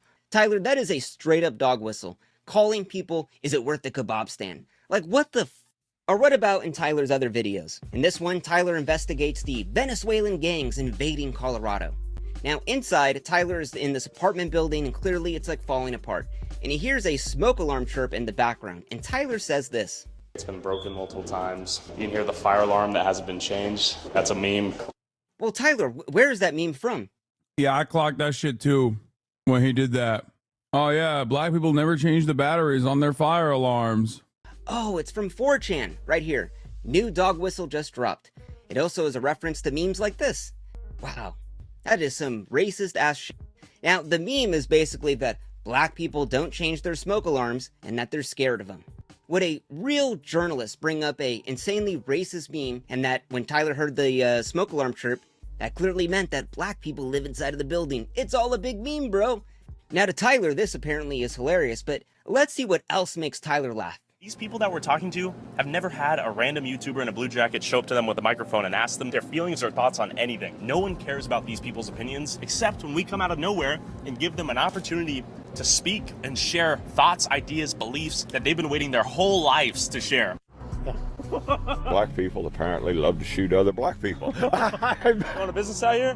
Yeah, chicken and watermelon. And where did the name come from? It's kind of funny. Be like going down the road, you fucking sand monkey. And that's what I say to him. I got an automatic assault rifle. He's just never uncomfortable around some of the most objectively racist people on the planet. Yeah. Now, beyond the funny memes and funny edits, Tyler loves to bring up the hard-hitting journalism, the real questions that people are dying for. Now, I want to bring up another YouTube journalist that does a way better job than what Tyler does. His name is Tommy G. And Tommy G is interviewing some pimps and prostitutes on the street. Now, just to get an idea, pimping is human trafficking. Low-key, even the fucking dude that loves Sam Hyde, who is a neo-Nazi and a pedophile, but the dude that loves him, Brandon Buckingham, even Brandon Buckingham does a better job of covering the subject matter, because at the end of the day, like, Tyler Oliveira goes there with like very overt right-wing sentiment and very overt, like, they're trying to cut right-wing content. But even fucking even Brandon Buckingham, who is aligned with a fucking neo-Nazi pedophile, does a better job than Tyler Oliveira when he's covering the subject matter, because he treats human beings like fucking human beings and not pawns in a grand narrative that he's trying to put together. Never say that I'm not charitable, even to people who I genuinely think are the awful. Okay? That's what's so crazy about it. Like I said, it's not like I'm a fan of Brandon Buckingham as a person. And I do think that he is, you know, I mean, that's the most insane thing you could say about a person, is that they're like aligned with a pedophile Nazi. Okay? He's like literally approached me in the past. But I think even Brandon Buckingham does a better job than Tyler Oliveira on this stuff. If you don't believe so, go read Iceberg Slim's book and you'll find out that it is the most horrible shit out there. And while Tommy G is talking to them, he brings up this. Where do you see yourself on the balance of good and evil? Straight good. Ain't no evil in me, you feel me? Everything I'm doing is out the kindness of my heart. I'm trying to make sure everybody that is part of me, I play my part and we smooth. You're pimping out of the kindness of your heart? For surely. Does that sound like an absurd statement to make? Absolutely not. Wow, so Tommy's actually pushing back on what people are saying. It's almost like Tommy G actually has a spine. Maybe he has some conviction in what he believes. But now I want to show you the hard-hitting questions that Tyler asks when he's talking to a pimp, a literal human trafficker. Do you pull out? Well, you know one thing about it, man. Hey, man, rubbers is not for suckers. Do you pull out? That's it, ladies and gentlemen. That's the hard-hitting journalism that's needed in the world. Do pimps pull out? Literally, you are talking to a human trafficker, and the first thing you think of is, do you pull out? And to Tyler, it's really just a big joke. He plays the funny pimp music in the background, and oh, look at the pimp, he's got the funny glasses, and oh, do you pull out, bro? Like, Tyler isn't taking this shit seriously. Tommy G is actually hitting them with hard questions, pushing back on what they say, because Tommy actually cares about the content he puts out, really looking for that journalist. I think that clarification is important. He does, I think Tommy G, and to a certain degree, even Brandon Buckingham, and I don't think these guys are aligned with me in their politics and the way that they see the world at all. But I think the most important part about the content is, like, when you're talking to real human beings, the interesting part about that is their own personal journey, how they arrive at their own personal convictions. Like, what are the things that happen that that made someone the way that they are? And I think that it's very important to make sure that you approach your subjects with respect in that process. Even if you have a right-wing attitude, not saying that Tommy G does. I'm not entirely familiar with his content, but, like, I think the only video I ever watched of his was the Kia Boys. And I thought it was pretty decent.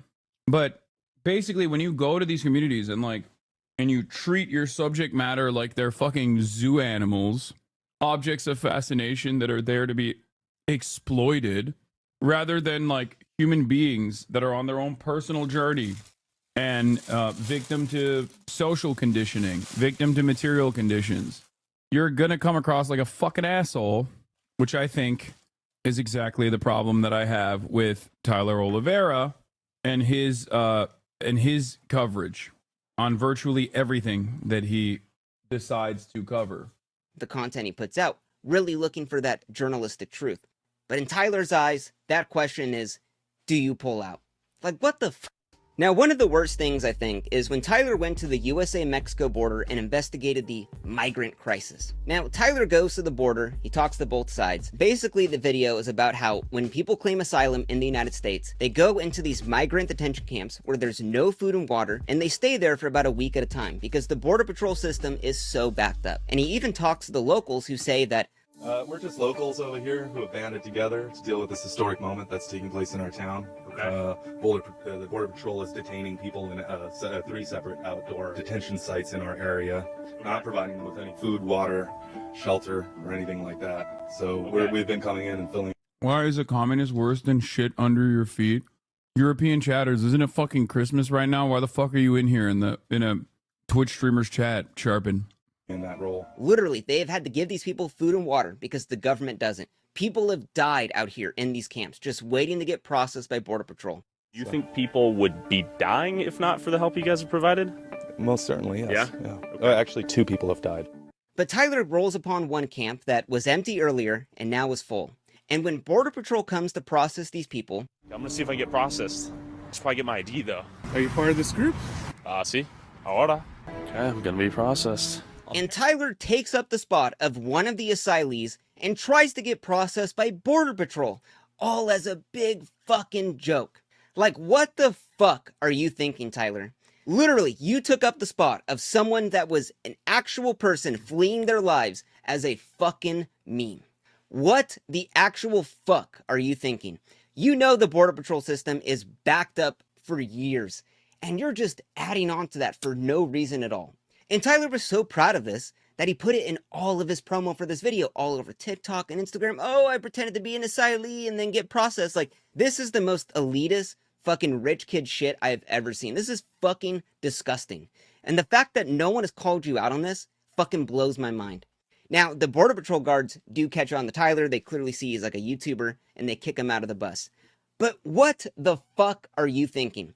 Would a journalist really pretend to be an asylee fleeing their lives, trying to get processed by Border Patrol, all as a big joke? I don't fucking think so. Now, Tyler's thumbnails have always been a big critique point for him. People have always said they're sensationalist, they have guns and violence and flames, and it's just these crazy thumbnails that aren't actually from the video that he's filming. A YouTube thumbnail is a compressed combination of symbols that allow a viewer to know what they're going to be watching as soon as humanly possible. Sometimes they do offend people, and I get it. I genuinely do get it. It's something we're kind of working on, but the videos are often redemptive stories of these people, and the coverage is as balanced as possible on both sides. That's something we strive for. And I just had this thought. I feel like Tyler's thumbnails are what he literally sprinkles in a little bit of normal people on the street in an effort to basically turn around and say, no, we cover both sides. We cover all sides of every story. That's it. The videos are insanely slanted to the right.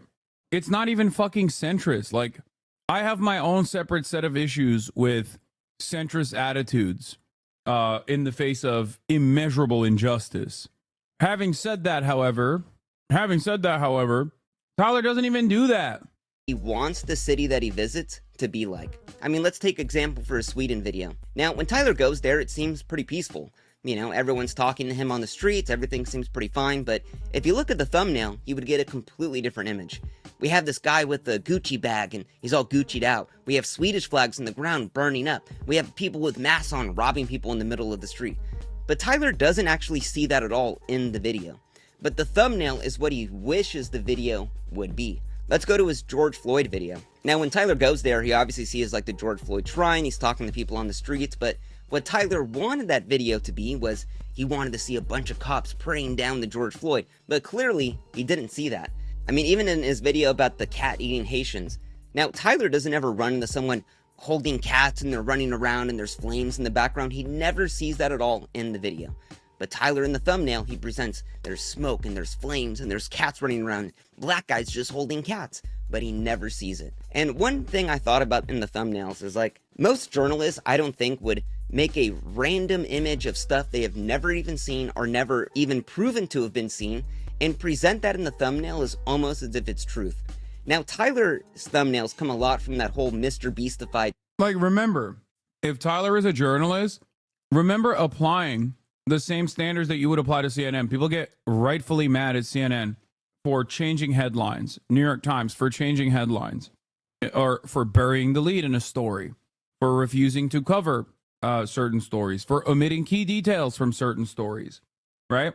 This is a big part of what I do is try to create media literacy in my audience. If I were to apply those same standards to Tyler's channel, it would have to be taken down.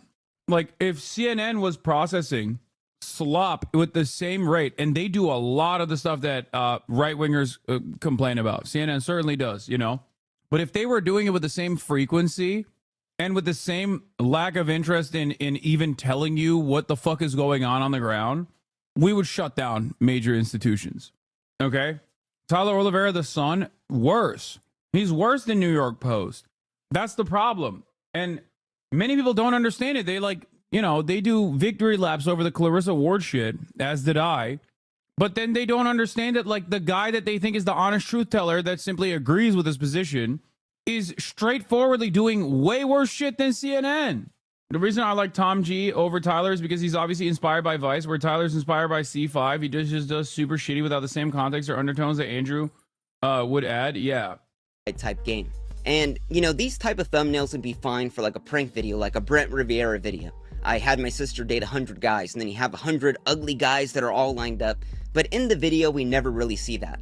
It's almost like a big caricature of what the video is. And for a video like that, where it's almost like a prank video, typical YouTuber, you're essentially faking the video, that isn't a big problem. But when you're trying to present videos as like actual investigative journalism, like this is what's happening, Tyler never actually sees this stuff going on. But he's always highlighting, he's always making the extreme end of it. And these thumbnails are just the idea of what Tyler wants these cities to be. And I think that really lines up with how he edits the videos, how he uses fake evidence and footage, all in the name to present this fake narrative. And yeah, I'm like crazy sick right now. I just thought that was interesting, so let's continue on. Now, to end this video off, I want to go over Tyler's worst video. Inside the Ohio town invaded by cat-eating Haitians. Now, when Tyler put this out, it got a ton of press. All over Twitter, all over YouTube, Instagram, TikTok. And this video got 47.6 million views across all platforms online. Now, while this video got a ton of good press from people online saying that this is proof they're eating the Lou Dobbs and InfoWars. Wonderful stuff. Cats, it also got a ton of criticism online. And when Tyler responded to all of this criticism, Tyler said that that video that he made, this video we're going to talk about right here, it wasn't about the Haitians eating the cats. No. It was about a demography shift. It's interesting that in Springfield, the whole they're eating the cats, they're eating the dogs is not a conversation point here, nor have I brought that up due to YouTube censorship. And also, I understand that at the end of the day, and even at the core of that video, that's not what it's about. It's about demography shift. Well, let's see how many times Tyler asked the questions, do Haitians eat the cats? Haitian immigrants flooded into town with rumors of them eating the neighbor's cats. Also, a demographic shift in Springfield, Ohio, in and of itself is like white supremacist slop again. Like, unless you personally believe that these dudes who are bilingual, multilingual, oftentimes straight up fucking coming from a higher degree of education, escaping dire circumstances, places like Haiti, are somehow lesser than the pre-existing Springfield, Ohio residents, there is no issue with a demography shift. Now, I can think of one reason why people would suspect these Haitian migrants of ruining Springfield, Ohio. I think of one big reason why people falsely assume that, you know. Haitians are eating cats. Are these Haitians eating cats? Haitians are taking neighbors' cats and eating. The Haitians are eating the neighbors' cats. Rumors of neighbors' cats going missing, getting eaten. Haitians eating the neighbors' cats. Haitians taking cats. Are they eating cats? Haitians are kidnapping the neighbors' cats and eating them. Again, no cat eating. Cats are getting kidnapped. Is that true? Yes, my mom You're actually. laughing. My mom actually What have you seen a seen? post on Facebook. I believe it. Like I've heard rumors about them taking the geese and killing them. I wouldn't be surprised because we used to have a lot of cats around here. ¿Es cierto que personas comen los gatos o no? Bonjour. You got a cat right beside him. Well, I've seen a video of a guy getting a Canadian goose, a Haitian dude. We've lost a whole bunch of cats. There was a van pulled over that had over 100 cats in it with the Haitians. They said they was eating them. Actually? Yeah. Not fake news. Not fake news. Nah, man, it's not that you are weak. It's that I would smoke cigarette butts, man. That's what I'm saying. Like, sensitive to use cyberspace to help media police. When you say these trademark hostile heavy things I'm having, if I'm having my Christmas, I get a little dizzy. Huh? I think bro had a stroke while he was typing that out. So I understand that at the end of the day, and even at the core of that video, that's not what it's about. It's about demography shift. So the video that isn't about eating the cats has the thumbnail, do you eat the cats? Hundreds of cats all in the background. Inside the Ohio town invaded by cat-eating Haitians. You literally ask everyone in the video, are the Haitians eating the cats? Yeah, I would say that's what the video's about, Tyler. Now, Tyler loves to try to slime his way away from any criticism he receives, but this video was about Haitians eating cats. And you might ask, well, is that a rumor based on anything true? Now, in the beginning of the video, Tyler shows his evidence of the Haitians eating the cats. And we see this body cam footage from a police officer and this lady eating a cat. Rumors of them eating the neighbor's cats and local geese. What did you do? Why'd you kill the cat? Did you eat that cat? Did you eat it? Now, you would think that, oh wow, the lady's black. Seems like, okay, she must be Haitian. Oh, okay, so the Haitians are eating the cats. But this clip is of an American citizen that was literally on a psychotic breakdown that ate a cat. But Tyler is passing this off as the Haitians are eating the cats, and this is the evidence. But then Tyler shows another clip. Now, the rumor then turned into, are the Haitians also eating the gooses? So Tyler then shows this picture of a black man that we see walking with two geese. Well, I've seen a video of a guy getting a Canadian goose, a Haitian dude. And we're thinking, wow, okay, so because the man's black, okay, he's Haitian, and then he has two geese. Okay, so... Motherfucker works with the Department of Wildlife, dude. Random woman in a different part of Ohio gets arrested during a psychotic episode. Random fucking wildlife guy, Department of Wildlife guy, is picking up geese, like picking up roadkill, okay? All of a sudden, that's what makes this fucking story a national That's what creates national prominence for the story. It was one of the craziest misinformation cycles that I encountered in my past 10 years of covering politics. How fast it took place, how it intersected with so many of the normal vectors of hate, undocumented migrants, black people in an otherwise white supremacist country. It was mind-boggling how quickly Twitter was able to take this untruth and turn it into something that people truly believed, even people that were living in fucking Springfield, Ohio. And nobody was punished for this, by the way. Nobody. Like, there were no one was like, let me be skeptical next time I hear Trump say some shit. Let me be skeptical next time I hear, JD Vance say some shit. Let me be a little bit more skeptical of like right-wing institutions that are very clearly disseminating misinformation. It made its way up to the presidential debate. Now, the Democrats have done similar things as well. Joe Biden, remember, famously said there were dead babies that were burned alive with kerosene, decapitated babies. That's a lie. That never happened. His staffers had to come out and admit that that was not a real thing that he had seen and that they had no idea where Joe Biden got this information from. Joe Biden also, once again, famously said, oh, well, I don't trust the Hamas-run health ministry numbers, even though it was almost always the American State Department and the Israeli government's own assessment that the Hamas-run health ministry had accurate numbers that, like I said, the CIA and the Israeli government also relied on. Numbers that have been time and time again proven to be actually undercounts, not overcounts, but undercounts by third-party investigators.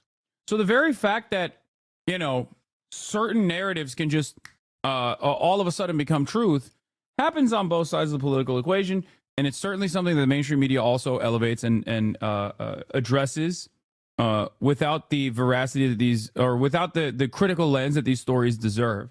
But as far as the misinformation faucet goes, how insane it is that this story that was so clearly like a racist minstrel show was able to become the dominating headline that led to people sending bomb threats to Springfield, Ohio over the course of one singular week, making its way to the fucking debate stage, the presidential debate stage, was insane. It has to be Haitians eating the geese now, too. But this image was also debunked. This was an American citizen picking up roadkill on the side of the road, and someone snapped a picture and spread false misinformation like this. Now, this whole video is based around Tyler just asking questions, are the Haitians eating the cats, with no evidence to back it up. Now, this is a common tactic used by conspiracy theorists.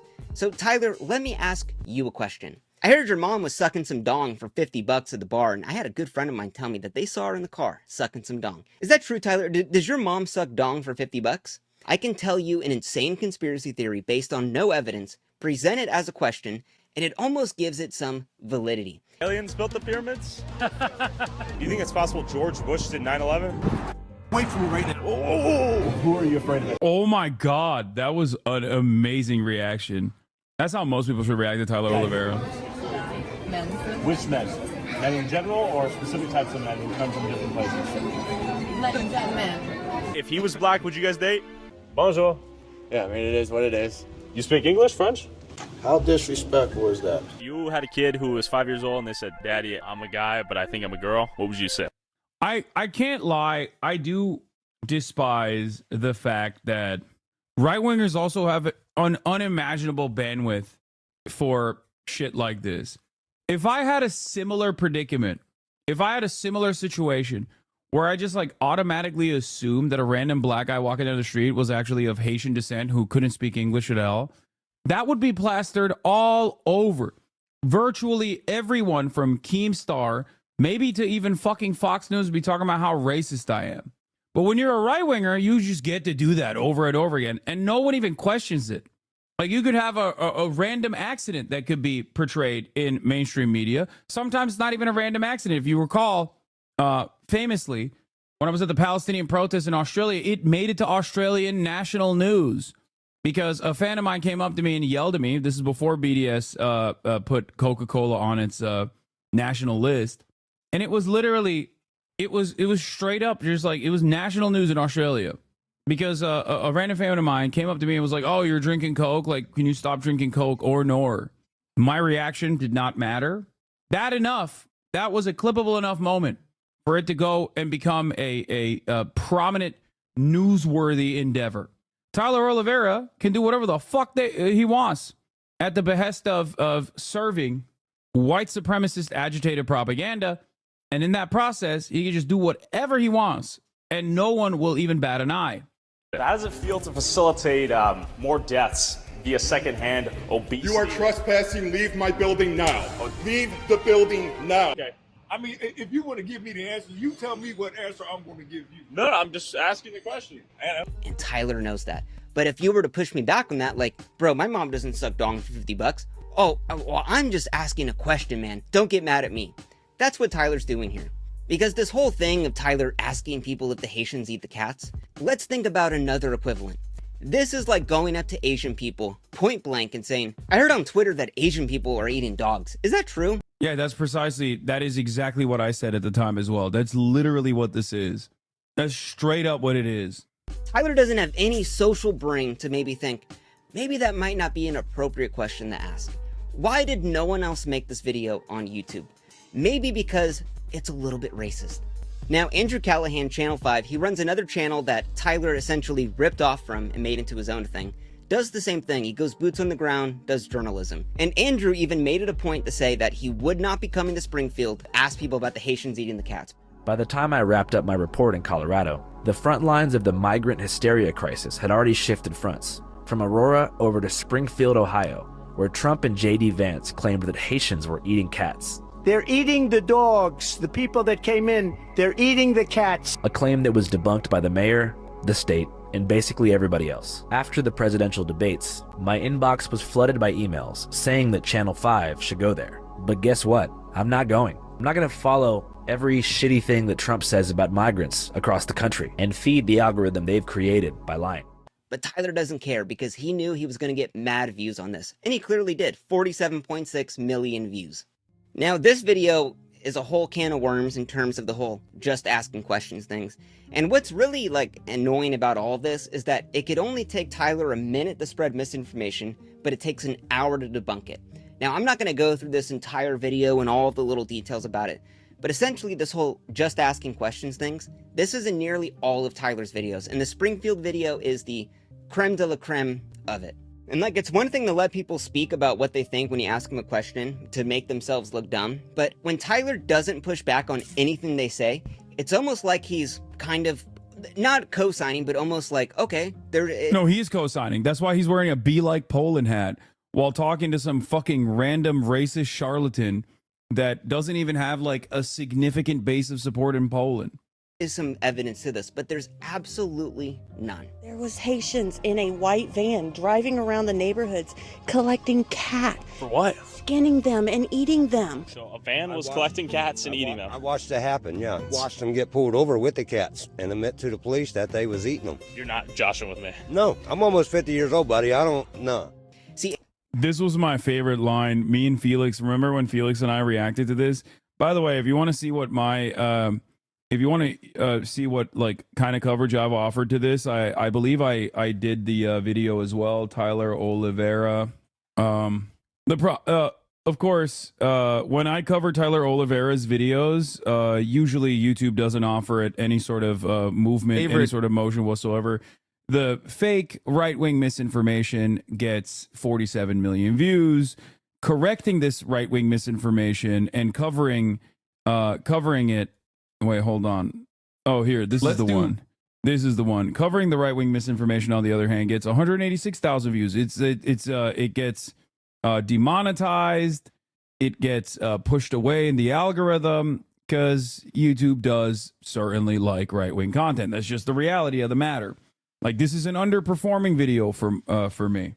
But if you want to see how I covered it, this is me and Felix looking through it.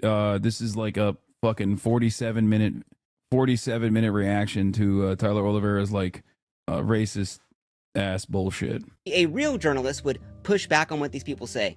When people talk about, oh my God, I saw the police, the cats in the van and everything. Tyler could have gone down to the police station and gotten the police report if this guy was for real.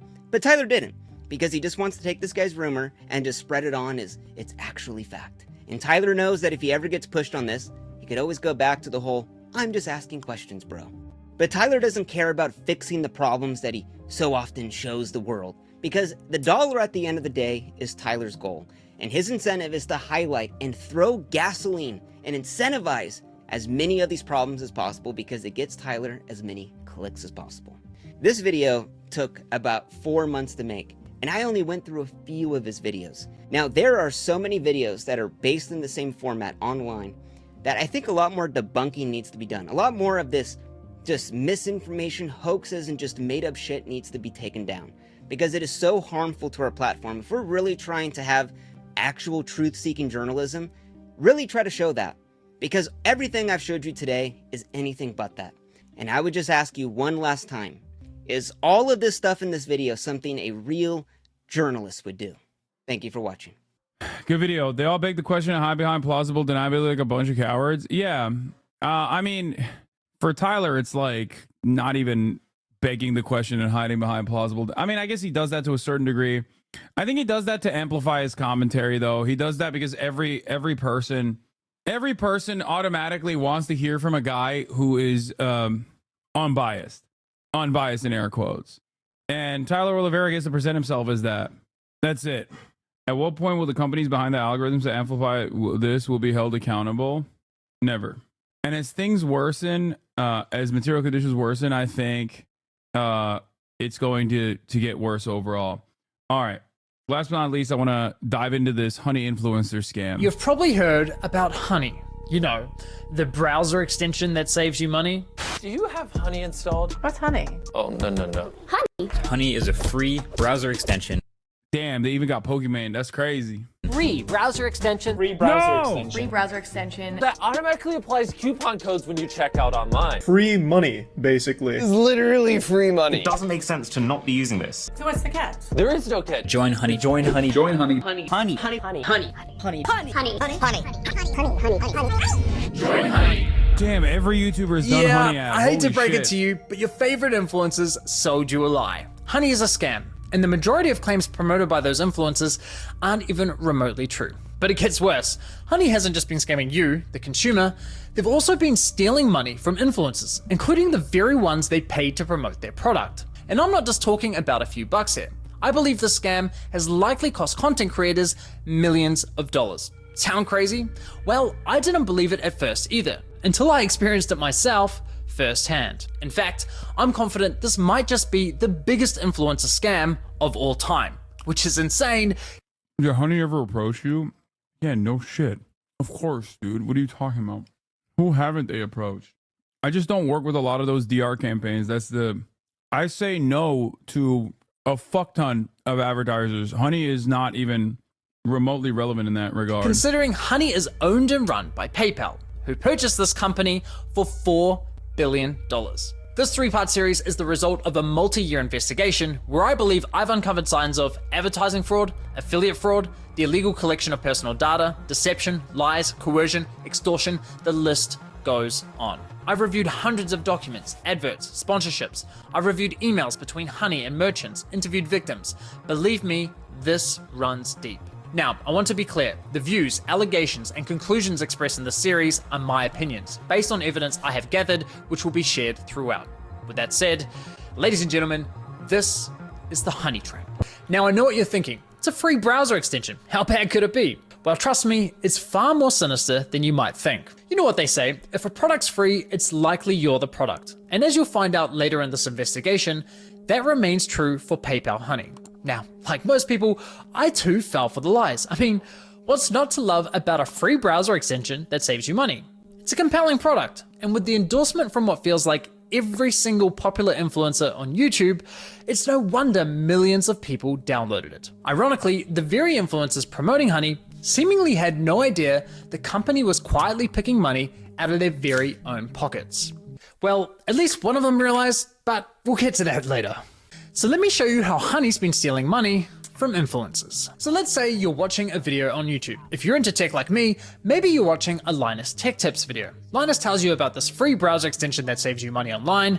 You install it in 2 clicks and boom, you have Honey. Perfect timing because it just so happens you're looking to buy a new CPU for your computer. You come across another Linus Tech Tips video, and after watching, you're convinced you should buy the one recommended in his video. So you scroll down and find Linus's affiliate link to that product. Now, for those of you who don't know, when you click an affiliate link and buy something, the influencer who promoted the product earns a commission for referring you to that store. So you add the product to your cart, get to the checkout page, and hello, Honey says they found you 10 coupon codes. Sweet. You click apply discounts and Honey gets to work. But unfortunately, Chat is so funny. Sue them, please. How would I sue them? I didn't even work with them. Chat has one speed, dude. They always are like, oh, something's happening. Americans, dude. Americans, they're so litigious. None of the coupon codes worked. Doesn't matter though, because as Honey has promised us for years, that means we know we've got the best deal. So you complete your purchase, you're happy, your new CPU's on the way, Linus is happy, he's getting his commission, everyone's happy, right? Well, let's quickly rewind and see what was happening behind the scenes.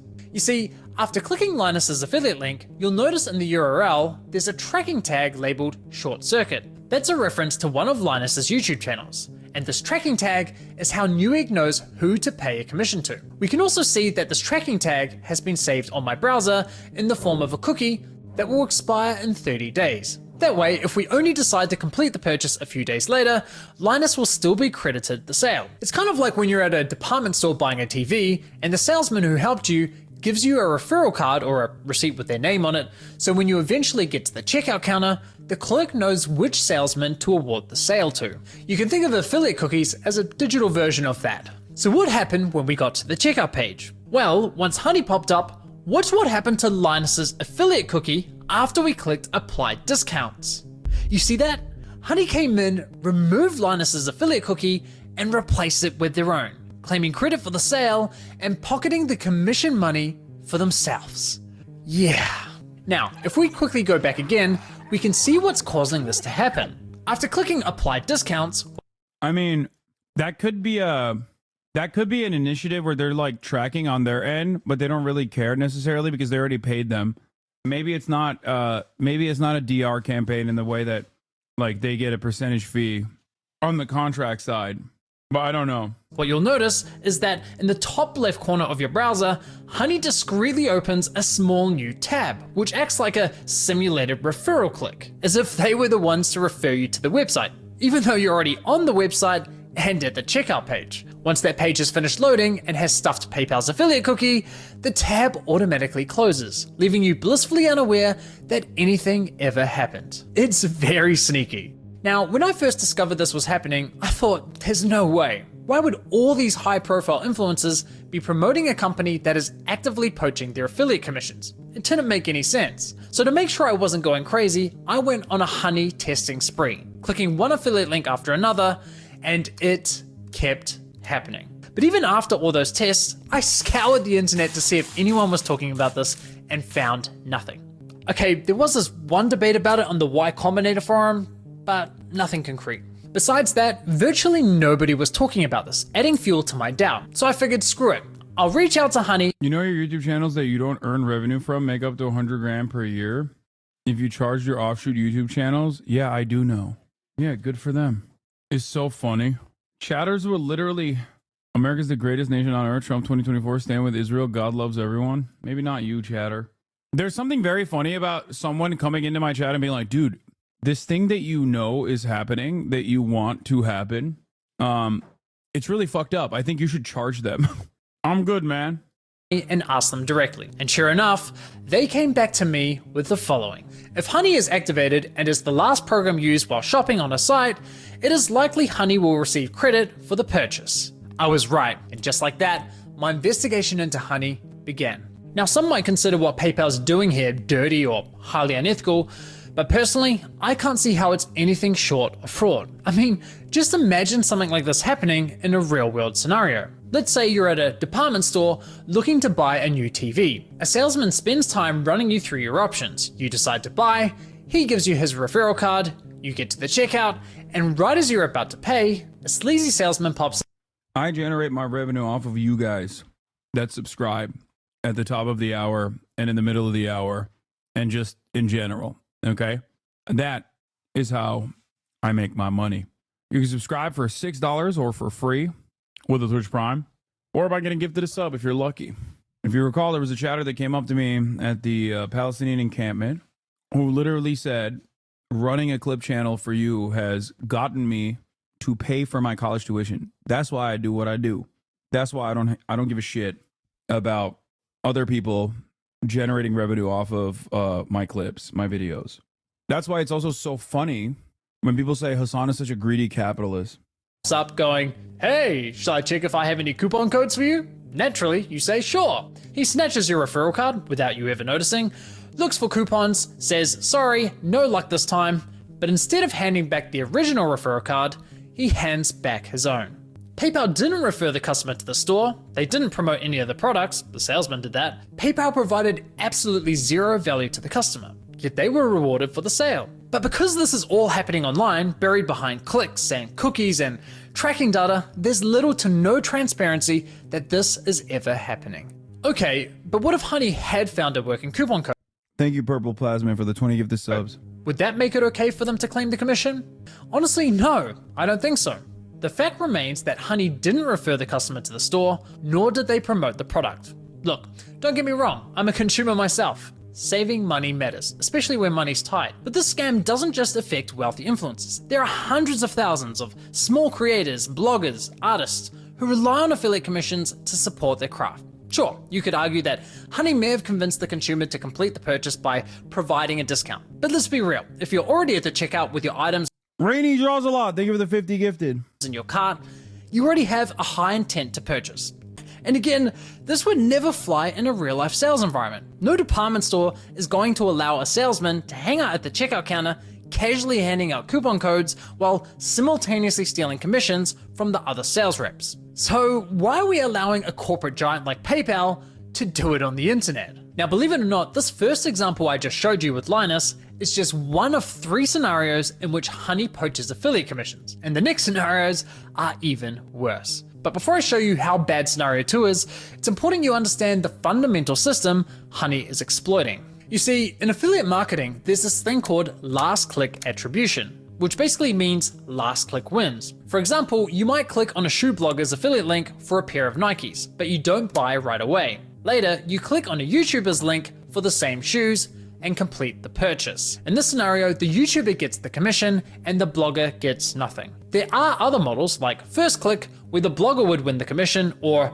dynamic click, where the commission is shared. But the industry went with last click because while it's not always the fairest, it's the easiest to implement. Therefore, it became the industry standard. Now, when it's blogger versus YouTuber for a sale, honestly, I'd say last click is usually fair. But when it's anyone versus Honey, there's no real competition. Honey pops up right at the end of your purchasing journey, virtually guaranteeing they'll win that last click. They of course know this and do anything they can to get that last click, even when there's no coupon codes to offer. Which brings us to scenario 2. Honey Gold, which is now called PayPal Rewards. Here's how it works. When you get to the checkout and Honey Gold is available, Honey pops up and is essentially saying, hey you, consumer, click this button here so PayPal can claim the commission for the sale, and we'll share a portion of that commission money with you in the form of points. It's basically a lame cashback scheme. And it's genius because if there are no coupons to offer, but the store is participating in Honey Gold, it gives Honey another reason to get that last click.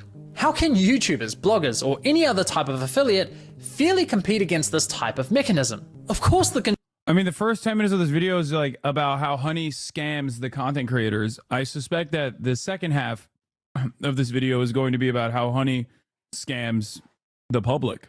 Consumer's gonna click, and of course they're going. Sounds like Shopify. What? No, that doesn't. I'm not even fucking sponsored by Shopify, but that's not how What? No, dude. Shopify provides a service.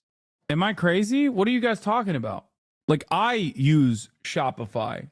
Like, I completely unrelated to an ad or anything like that. I literally use Shopify for ideology.shop.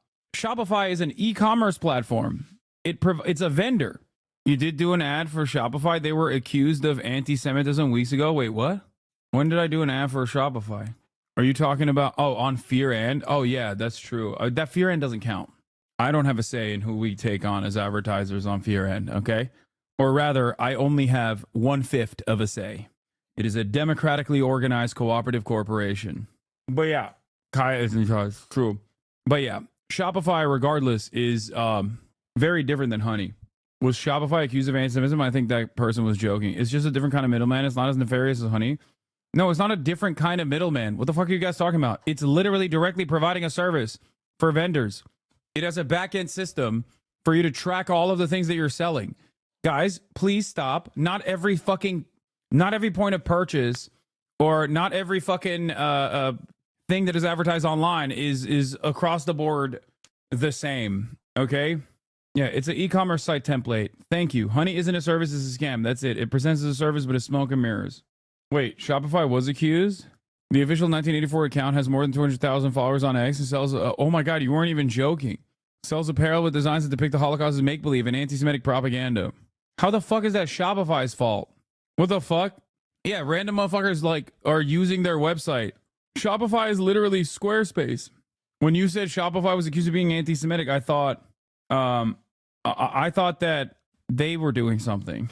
Anyone can make a Shopify account and utilize the services. Isn't it Shopify's fault? Yeah. Going to win the sale. Why am I defending Shopify, dude?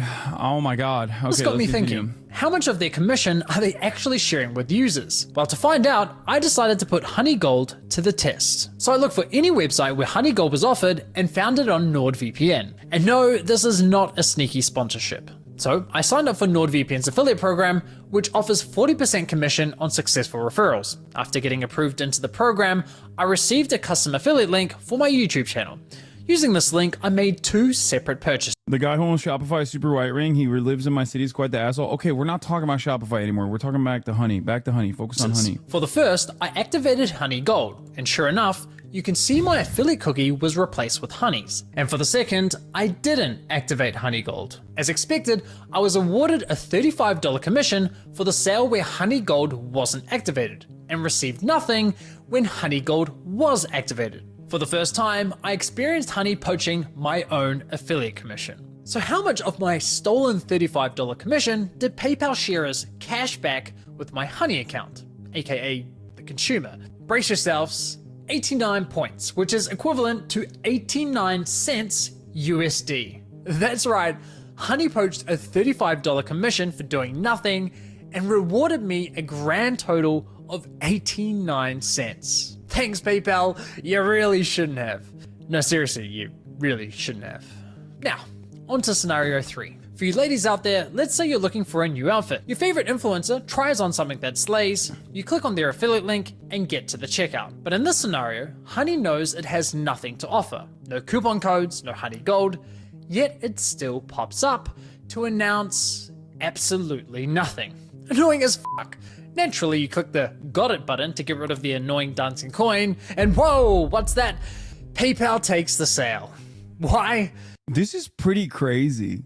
So Shopify basically gave influencers upfront cash, most likely, and then used that upfront cash to just farm them for their affiliate links that they would end up inevitably getting very little money off of.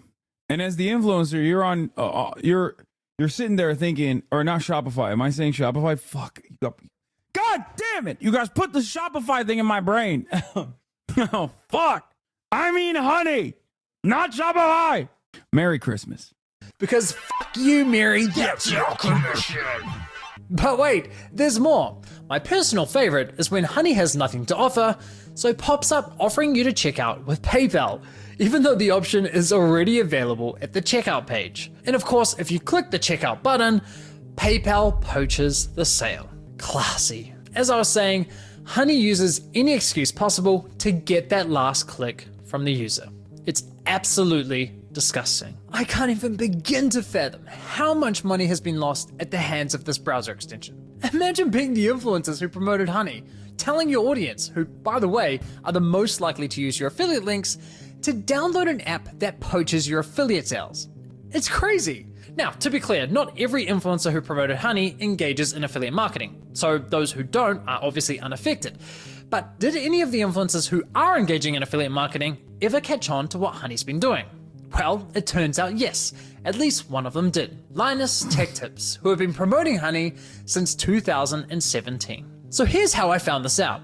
You see, one day I was browsing Linus's forum to see if...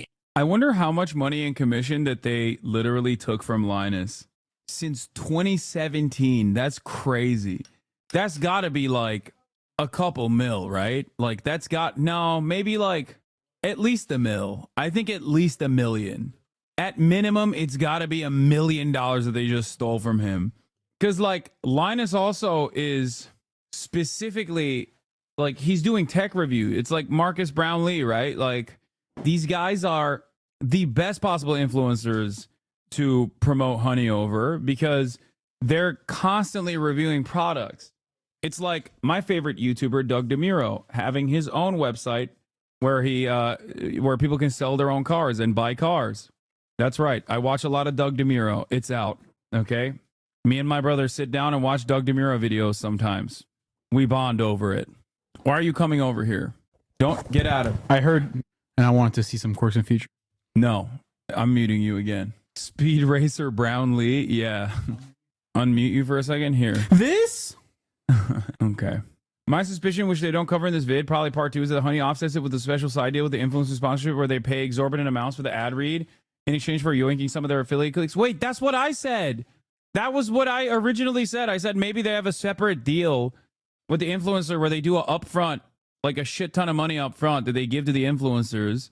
So they don't give a fuck if they don't make money off of the commission.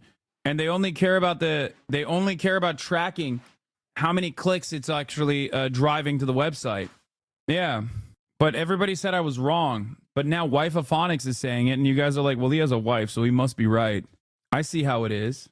But especially for Linus Tech Tips, like that would be a tremendous amount of money that they would have to pay him up front.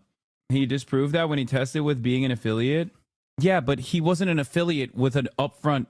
He was a Honey affiliate that he signed off on his own. That is entirely different than Honey going through a marketing agency to Linus Tech Tips' company to give them a fat fucking upfront deal. Yeah, we don't know what the contracts look like for Honey. Anyone had raised a red flag about Honey. And sure enough, back in 2020, someone sounded the alarm, but it was ultimately ignored. However, in 2022, a different user noticed that LMG were no longer promoting Honey and asked the team if they had been dropped as a sponsor, to which one of Linus's employees responded with, "We ended the partnership with Honey due to the way their service interacted with affiliate links. Essentially, if someone clicked on an affiliate link and then they use Honey and search for a deal, Honey will override that tracking link even if they don't find you a deal. That didn't jive with us, so we ended the partnership." Okay, so they had no idea this was happening, and it took them several years to catch on.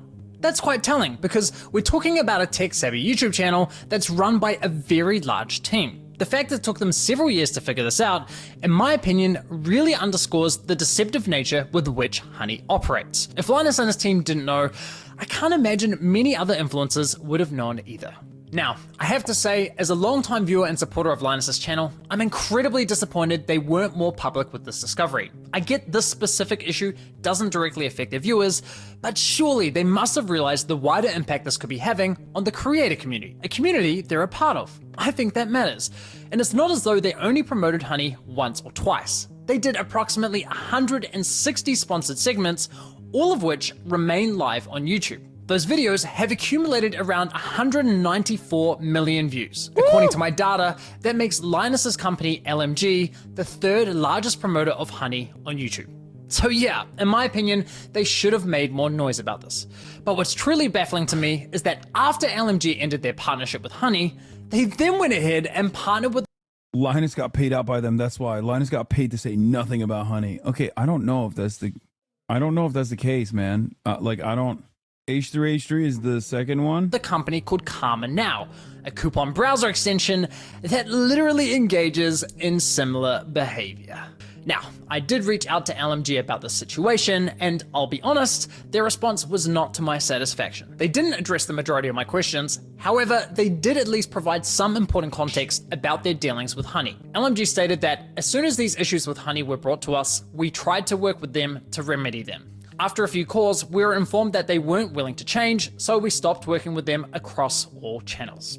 So let me get this straight. One of Honey's biggest promoters goes to them and says, "Hey, can you please stop overriding our affiliate links?" And Honey effectively goes, "Nah, not happening." Assuming I've got that correct, and if true, that just goes to show what little regard Honey has not only for content creators, but also their partners. Now, as for LMG's less than ideal response, I did press Linus's team to address the rest of my questions, but never heard back from them. But it's time to shift gears. Why would they change their business model if they're making a shit ton of money from it? Assuming that 200 million views has a 1 to 1,000 click rate, assuming $20 a referral, that means LMG brought in $4 million for Honey. I wonder how much they paid them. Because unfortunately, this scam runs much deeper than stolen affiliate commissions. It's time we talk about how Honey used these influencers to sell you a complete lie. How they sold you a product that was doing the opposite of what they promised. You see, as I was testing Honey across different stores, I was encountering a reoccurring issue. When I reached the checkout page, Honey would claim it couldn't find me any coupon codes. Yet when I searched manually, I found working codes with these. And even when Honey did find me a code, I was often able to find another code of better value. Kind of strange, given their claim that, well, thanks to Honey, manually searching for coupon codes is now a thing of the past. Another oddity was that Honey would often only find me Honey branded coupon codes. They couldn't even fucking find the best coupons? So they're not even providing any value? They actually hide the best coupons? Are you fucking joking? Such as Honey 5 or Honey 10. So they're quadruple booking. One, they're stealing affiliate links. So they're, one, generating revenue for themselves, making it seem like they're the ones who are bringing in all this traffic to the websites. So they're probably getting money from the websites. Okay. Two, they most likely have a separate partnership with all these websites where they offer their own personal coupons so that they're also getting money off of that. I mean, this is, oh my God. Oh my God. Every fucking company, dude. Every company is like this. Greed maxing. Why would a store only have Honey branded coupon codes? Kind of weird, right? But the biggest red flag was that when I tried submitting the better coupon codes I'd found, Honey wasn't adding them to their database. So why not? Well, eventually I figured out what was going on. It turns out that one of the key benefits for stores partnering with Honey is that they are given full control over which coupon codes go live on the platform, if any at all. I discovered this while listening to a podcast produced by Honey, which appears to be aimed at attracting new businesses to joining their platform. In this podcast, an employee from the Australian clothing store, Princess Polly, discusses the benefits of partnering with Honey. What would you say to any brand that is considered working with Honey but hasn't yet? I would say missing out on converting customers. Like I said before, Gen Z is super discount savvy. You can't ignore the fact that they will hunt for like discount codes and they might find a better deal. With Honey, you can also control the discount code percentage, which means like they will potentially find a higher discount code on the internet. It literally lets you control like the customer journey, convert and control like the discount code percentage as well. This is insane. That's crazy. She's basically saying Honey is great for businesses because it encourages users not to bother hunting for coupon codes. And it allows businesses to control which coupon codes are shared with consumers. That's now, insane. I was able to further verify this on Honey's website, specifically the FAQ page for partners, which clearly states, as a partner, you have control over the content hosted on the Honey platform. So yes, even if Honey knows of a coupon code that offers say 20% off, but a partnering store tells them, hey, only share a 5% off coupon. I had Honey on my computer for about a year during COVID and got 0 coupons that work. It's so fucked. More like Honey Pot, because that scam is wild. It's so cool that so much of capitalism works this way, where you're just like trying to create a middle manager that is not providing any value whatsoever and is simply presenting itself as like providing some kind of service or some kind of value. And that's it. That's it. And then they double book, triple book on every end. They try to profit off of every aspect of the process that they can. It's like there is so much unnecessary paperwork Right-wingers who love capitalism often talk about the bureaucracy of the federal government and how bureaucratic red tape gets in the way. Meanwhile, like most corporations are run this way, okay? They try to present themselves as like, offering a service or having some sort of, creating some sort of like efficient initiative. They eliminate redundancy. Meanwhile, most of what they do is nothing. Is just nothing at all. Like, what does Honey do? They just basically steal other people's affiliate codes. That's it. Glad you are learning something even on the holidays. I mean, this is not something that I've just learned. Can you ban me for 1 week, please? I've been baiting woke of the day for a while because I miss my ex and don't have family. The holidays are rough for me. Oh my God, holiday chatters, man. Holiday chatters. Shut up and watch the content. I'm not banning you, bitch. Okay? When you're here, you're like your family. McDonald's. Then that's the only discount Honey will apply to your cart at the checkout page. I mean, holy shit. Honey wasn't finding you the best deals possible. They were intentionally withholding them from you for their own financial gain. This completely invalidates Honey's core value proposition to consumers. For years, they sold you the lie that they would find you every working coupon code on the internet and apply the best one to your cart. But nope, complete and utter lie. They have literally been feeding you coupon codes that were approved by the partnered stores who were paying them. And can I just say, the double messaging here is hilarious. Because on one hand, Honey has appealed to consumers by promising to find the best deals possible. But on the other hand, they appeal to businesses claiming that Honey helps prevent consumers from finding the best deals. It's absurd. Now, when you think about it, this all makes complete sense. I mean, why would any... I mean, this is just straight up fraud. No way this doesn't result in class action. I mean, their entire business model revolves around graft. So I'm kind of shocked if they don't have enough, like, legal protection. You know what I mean? They're owned by PayPal. PayPal bought them for $4 billion. Like, I'd be shocked if PayPal didn't do their due diligence and Honey lawyers didn't do their due diligence. Like, when you're valued at the point of purchase at $4 billion, okay, that's a lot of cookies.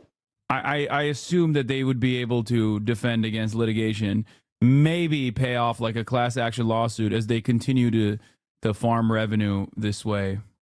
Online business pay Honey for sharing their highest value coupon codes with its 20 million users. That's not an appealing partnership whatsoever. So, to make a partnership more attractive, Honey told businesses, hey, if you partner with us and pay us an affiliate commission, we'll let you control which discount codes are shared on our platform. And we'll tell our consumers we scoured the internet and found them the best deal possible. Everybody wins! Just not the consumers or the influencers. With this discovery, I decided to do... Yeah, everybody wins is so funny. No, the only people that win is Honey. Like, literally no one else wins in this situation. The only people that win is just Honey. It's just the shareholders and maybe PayPal because they get to show the revenue Honey generated with its, I guess, limited with its, like, it's a profitable company, I suspect. There's probably not a lot of lift there. They probably spend most of the capital on marketing because they do like such an expansive marketing approach. If most people knew how the sausage is made when it comes to big data brokers and profiteering on said data, they'd lose their minds. This is all comes down to Honey makes their money by hoovering up so much data that they can literally understand everything about consumer behavior and demographics. Fair. A thorough audit of Honey's advertising campaigns. And yikes, the ads, the sponsorships, everywhere you look, it's lie after lie. I wouldn't be surprised if this ends up going down as one of the most aggressive, shameless marketing scams of the century. Just look at this insane list of videos that were sponsored by Honey. According to my data, they sponsored almost 5,000 videos across roughly 1,000 different YouTube channels, racking up an unbelievable 7.8 billion views. It's crazy. So now that we have a clearer picture of how Honey operates, let's reflect on some of their claims. Honey will find every working code on the internet and apply the best one to your cart. If Honey can't find a discount code for you, then you can rest assured that there's not a single discount or promo code on the internet. It's a free browser extension that automatically finds you the best promo codes for anything you purchase online. You literally don't spend money. Honey searches the known internet for every promo code ever used. This means you always get the best deals without even trying. What Honey does is take money and they put it in your pocket. If there is any way to save money on your purchase, they'll find it. Getting you the lowest prices possible at checkout. You are always going to get the best deal no matter where you're shopping. Amazon, eBay, Best Buy, doesn't matter. Honey's got your butt covered. If Honey can't find a code, you have the best deal. It really puts into perspective just how shady this company is, doesn't it? Now, believe it or not, the Better Business Bureau launched an inquiry into Honey's advertising claims, but after Honey immediately discontinued the claims for, quote, business reasons, the BBB decided to drop the case. Honestly, at this point in my investigation, I thought I'd seen the worst of it. I thought I understood the full picture of Honey's shady business model. But here's the thing, what I haven't told you is that there were instances where Honey would actually work really well, finding me incredible discounts that seemed almost too good to be true. Now, it wasn't very often, but enough to confuse me. And there were even times when they weren't poaching affiliate commissions by claiming the credit for sales. These inconsistencies. First, Polymarket CEO getting raided. Now, Honey exposed. What do you know about these companies that you don't sponsor, Lamau? Bugged me. It didn't add up with everything else I had discovered. What I know about these companies is that if something smells fishy, or if something is against my own personal code of conduct or my own ethics, I won't allow them to sponsor my Twitch channel. I just usually don't take sponsorships in general across the board. It needs to be something that I actually am interested in using, and that's it. The ball shaver is not fishy. I like that every single sponsorship that you guys do, you do nothing and win. No, that's not true. I fucking say no to Honey, Raid Shadow Legends, all these other fucking major companies. You think that Honey literally fucking sponsors every YouTuber? Does everyone vote on the sponsor of Fear and? No, we voted on a marketing company that we have a right of refusal to for things that we advertise on, but I don't personally give a shit that much about whatever the fuck Fear and is sponsoring. They want to do it, they're fine to do so. Obviously, I'm not going to do like a gambling sponsorship or whatever, even if it's for Fear and, but no one else wants that either. When Honey first came out, I remember they had a code for $1 pizza if you donated $1 to St. Jude's. I uninstalled when they got rid of that code since all they did was annoy me. Yeah. It was clear I was missing something. Well, once I finally figured out what that was, I uncovered an even darker side to PayPal scam, one that targeted an entirely new victim. We started having problems where customers would get in touch via support saying, like, I don't have singular say over the sponsorship set on my cooperative podcast, my cooperatively owned podcast. Okay. But I do have singular say over my own personal channels, my own YouTube, my own Twitch stream. And that doesn't mean that like every now and then I'm sure that there will be something that gets slipped through. But overall for me, I'm usually very critical of the sponsorships that I take on. And I have said no to a shit ton of sponsorships, like a fuck ton. oh, hey, I just tried to use this discount, this 60% off coupon, and it doesn't work. I'd be like, dude, that is not your discount. Like, how did you get that? And they'd be like, oh, I just showed up through the Honey extension. Yeah, it cost us thousands, and I haven't even looked into how far back it went. At the end of the day, like, you need to make the numbers work, and if Honey is going to steal 10% of your revenue all the time, you're going to have to raise prices at the end of the day, and it's just like a really awful business model. Like, we've been so mad at them for so long. Play Hogwarts Legacy? What? No, it was mid as fuck. I did. I played Hogwarts Legacy for like 5 minutes. It was mid as fuck. Here's Markiplier being correct about Honey, apparently. I have a natural distrust of Honey. I don't know what it is. I don't know why, but I naturally distrust Honey. And I don't... Okay, all right, guys. All right, we're going to stop. Everyone listen. I don't know what it is, but my gut tells me that nothing in life is free. So where's all these savings coming from? And like the money that people get from Honey, I don't Trust it. They push so much advertising. They push so much advertising on YouTube. They do brand deals with other YouTubers. I think they've even offered me. And I said no, because I just don't trust Honey. I have a feeling there's going to, in like a couple years, there's going to be the great Honey conspiracy of like 2022. And I don't know what it is. I'm sure it's fine. And like, I got no problem with like the concept of an app that like clips coupon codes for you. That's great. That sounds great. Wow, you bring so much insight while watching videos. Thanks, man. I don't think it's healthy for you to be in a community that you fucking despise on Christmas Eve. I'm gonna be honest with you. I feel like hate watching on Christmas Eve, a content creator that you don't like, is probably going to push you further off the ledge. So here is your wake-up call, chatter.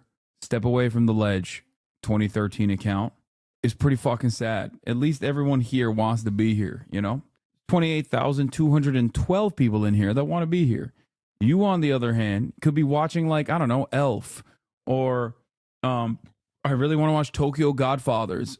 I heard it's like one of the best Christmas movies of all time. It's an anime, you know? Like, watch a Christmas movie. Die Hard. People say that's a Christmas movie. I don't fully understand why it is, but, you know, there's a much better way for you to use your time than to come in here and, you know, try to make the world a more negative place. You feel me? I promise. Being in here is probably not good for you. The surface, but there's some shady shit going on. I can't put my finger upon it. But why do they spend millions on advertising? And then people are getting money out of it, and then people are saving money out of it, and that makes sense, but the other part doesn't make sense, and then something's going on here. Where's all this money coming from? Where is Honey getting the money? Well, he was right. The definition of a Christmas movie is that the lot wouldn't happen without it being Christmas. Okay. Wow, Hassan, using Christmas for your own political gain. Yeah, my own political gain, which is to make that hater live a happier life by snapping him back into reality. You know? Markiplier was vindicated. But on that note, I really wanted to watch this Honey video as well. I'm glad that we did. I am going to go and spend time with my family. So, love you guys, and I will see you tomorrow. Like I said, Socialistmas is tomorrow, where this socialist man is going to abide by the values of socialism, which is rich people give you, chatters, gifts. Santa Claus is a Turkish man, as you guys know, and so am I. Proving once again that reality, Socialistmas tomorrow with Lol overruled. So, see you tomorrow. Love you all. Bye-bye. Just begun. There is again a sun is streaming, a sun is streaming. There is again a sun is streaming, a sun is streaming. Reviewing the P.O. box, Uncle Uger's face. Sudden discord agitprop, great names take on break. Tiny Bernie Sanders, LGBTQ Air Force. The whole left at your fingertips, Ane at your door. H3 crowded debate, the Young Turks online show. 3 full fucking years of this, plenty more to go. 90-day fiance, talks of champagne bourgeoisie. A Trump rally live reaction, a mass riot at DC. There is again, a sun is streaming, a sun is streaming.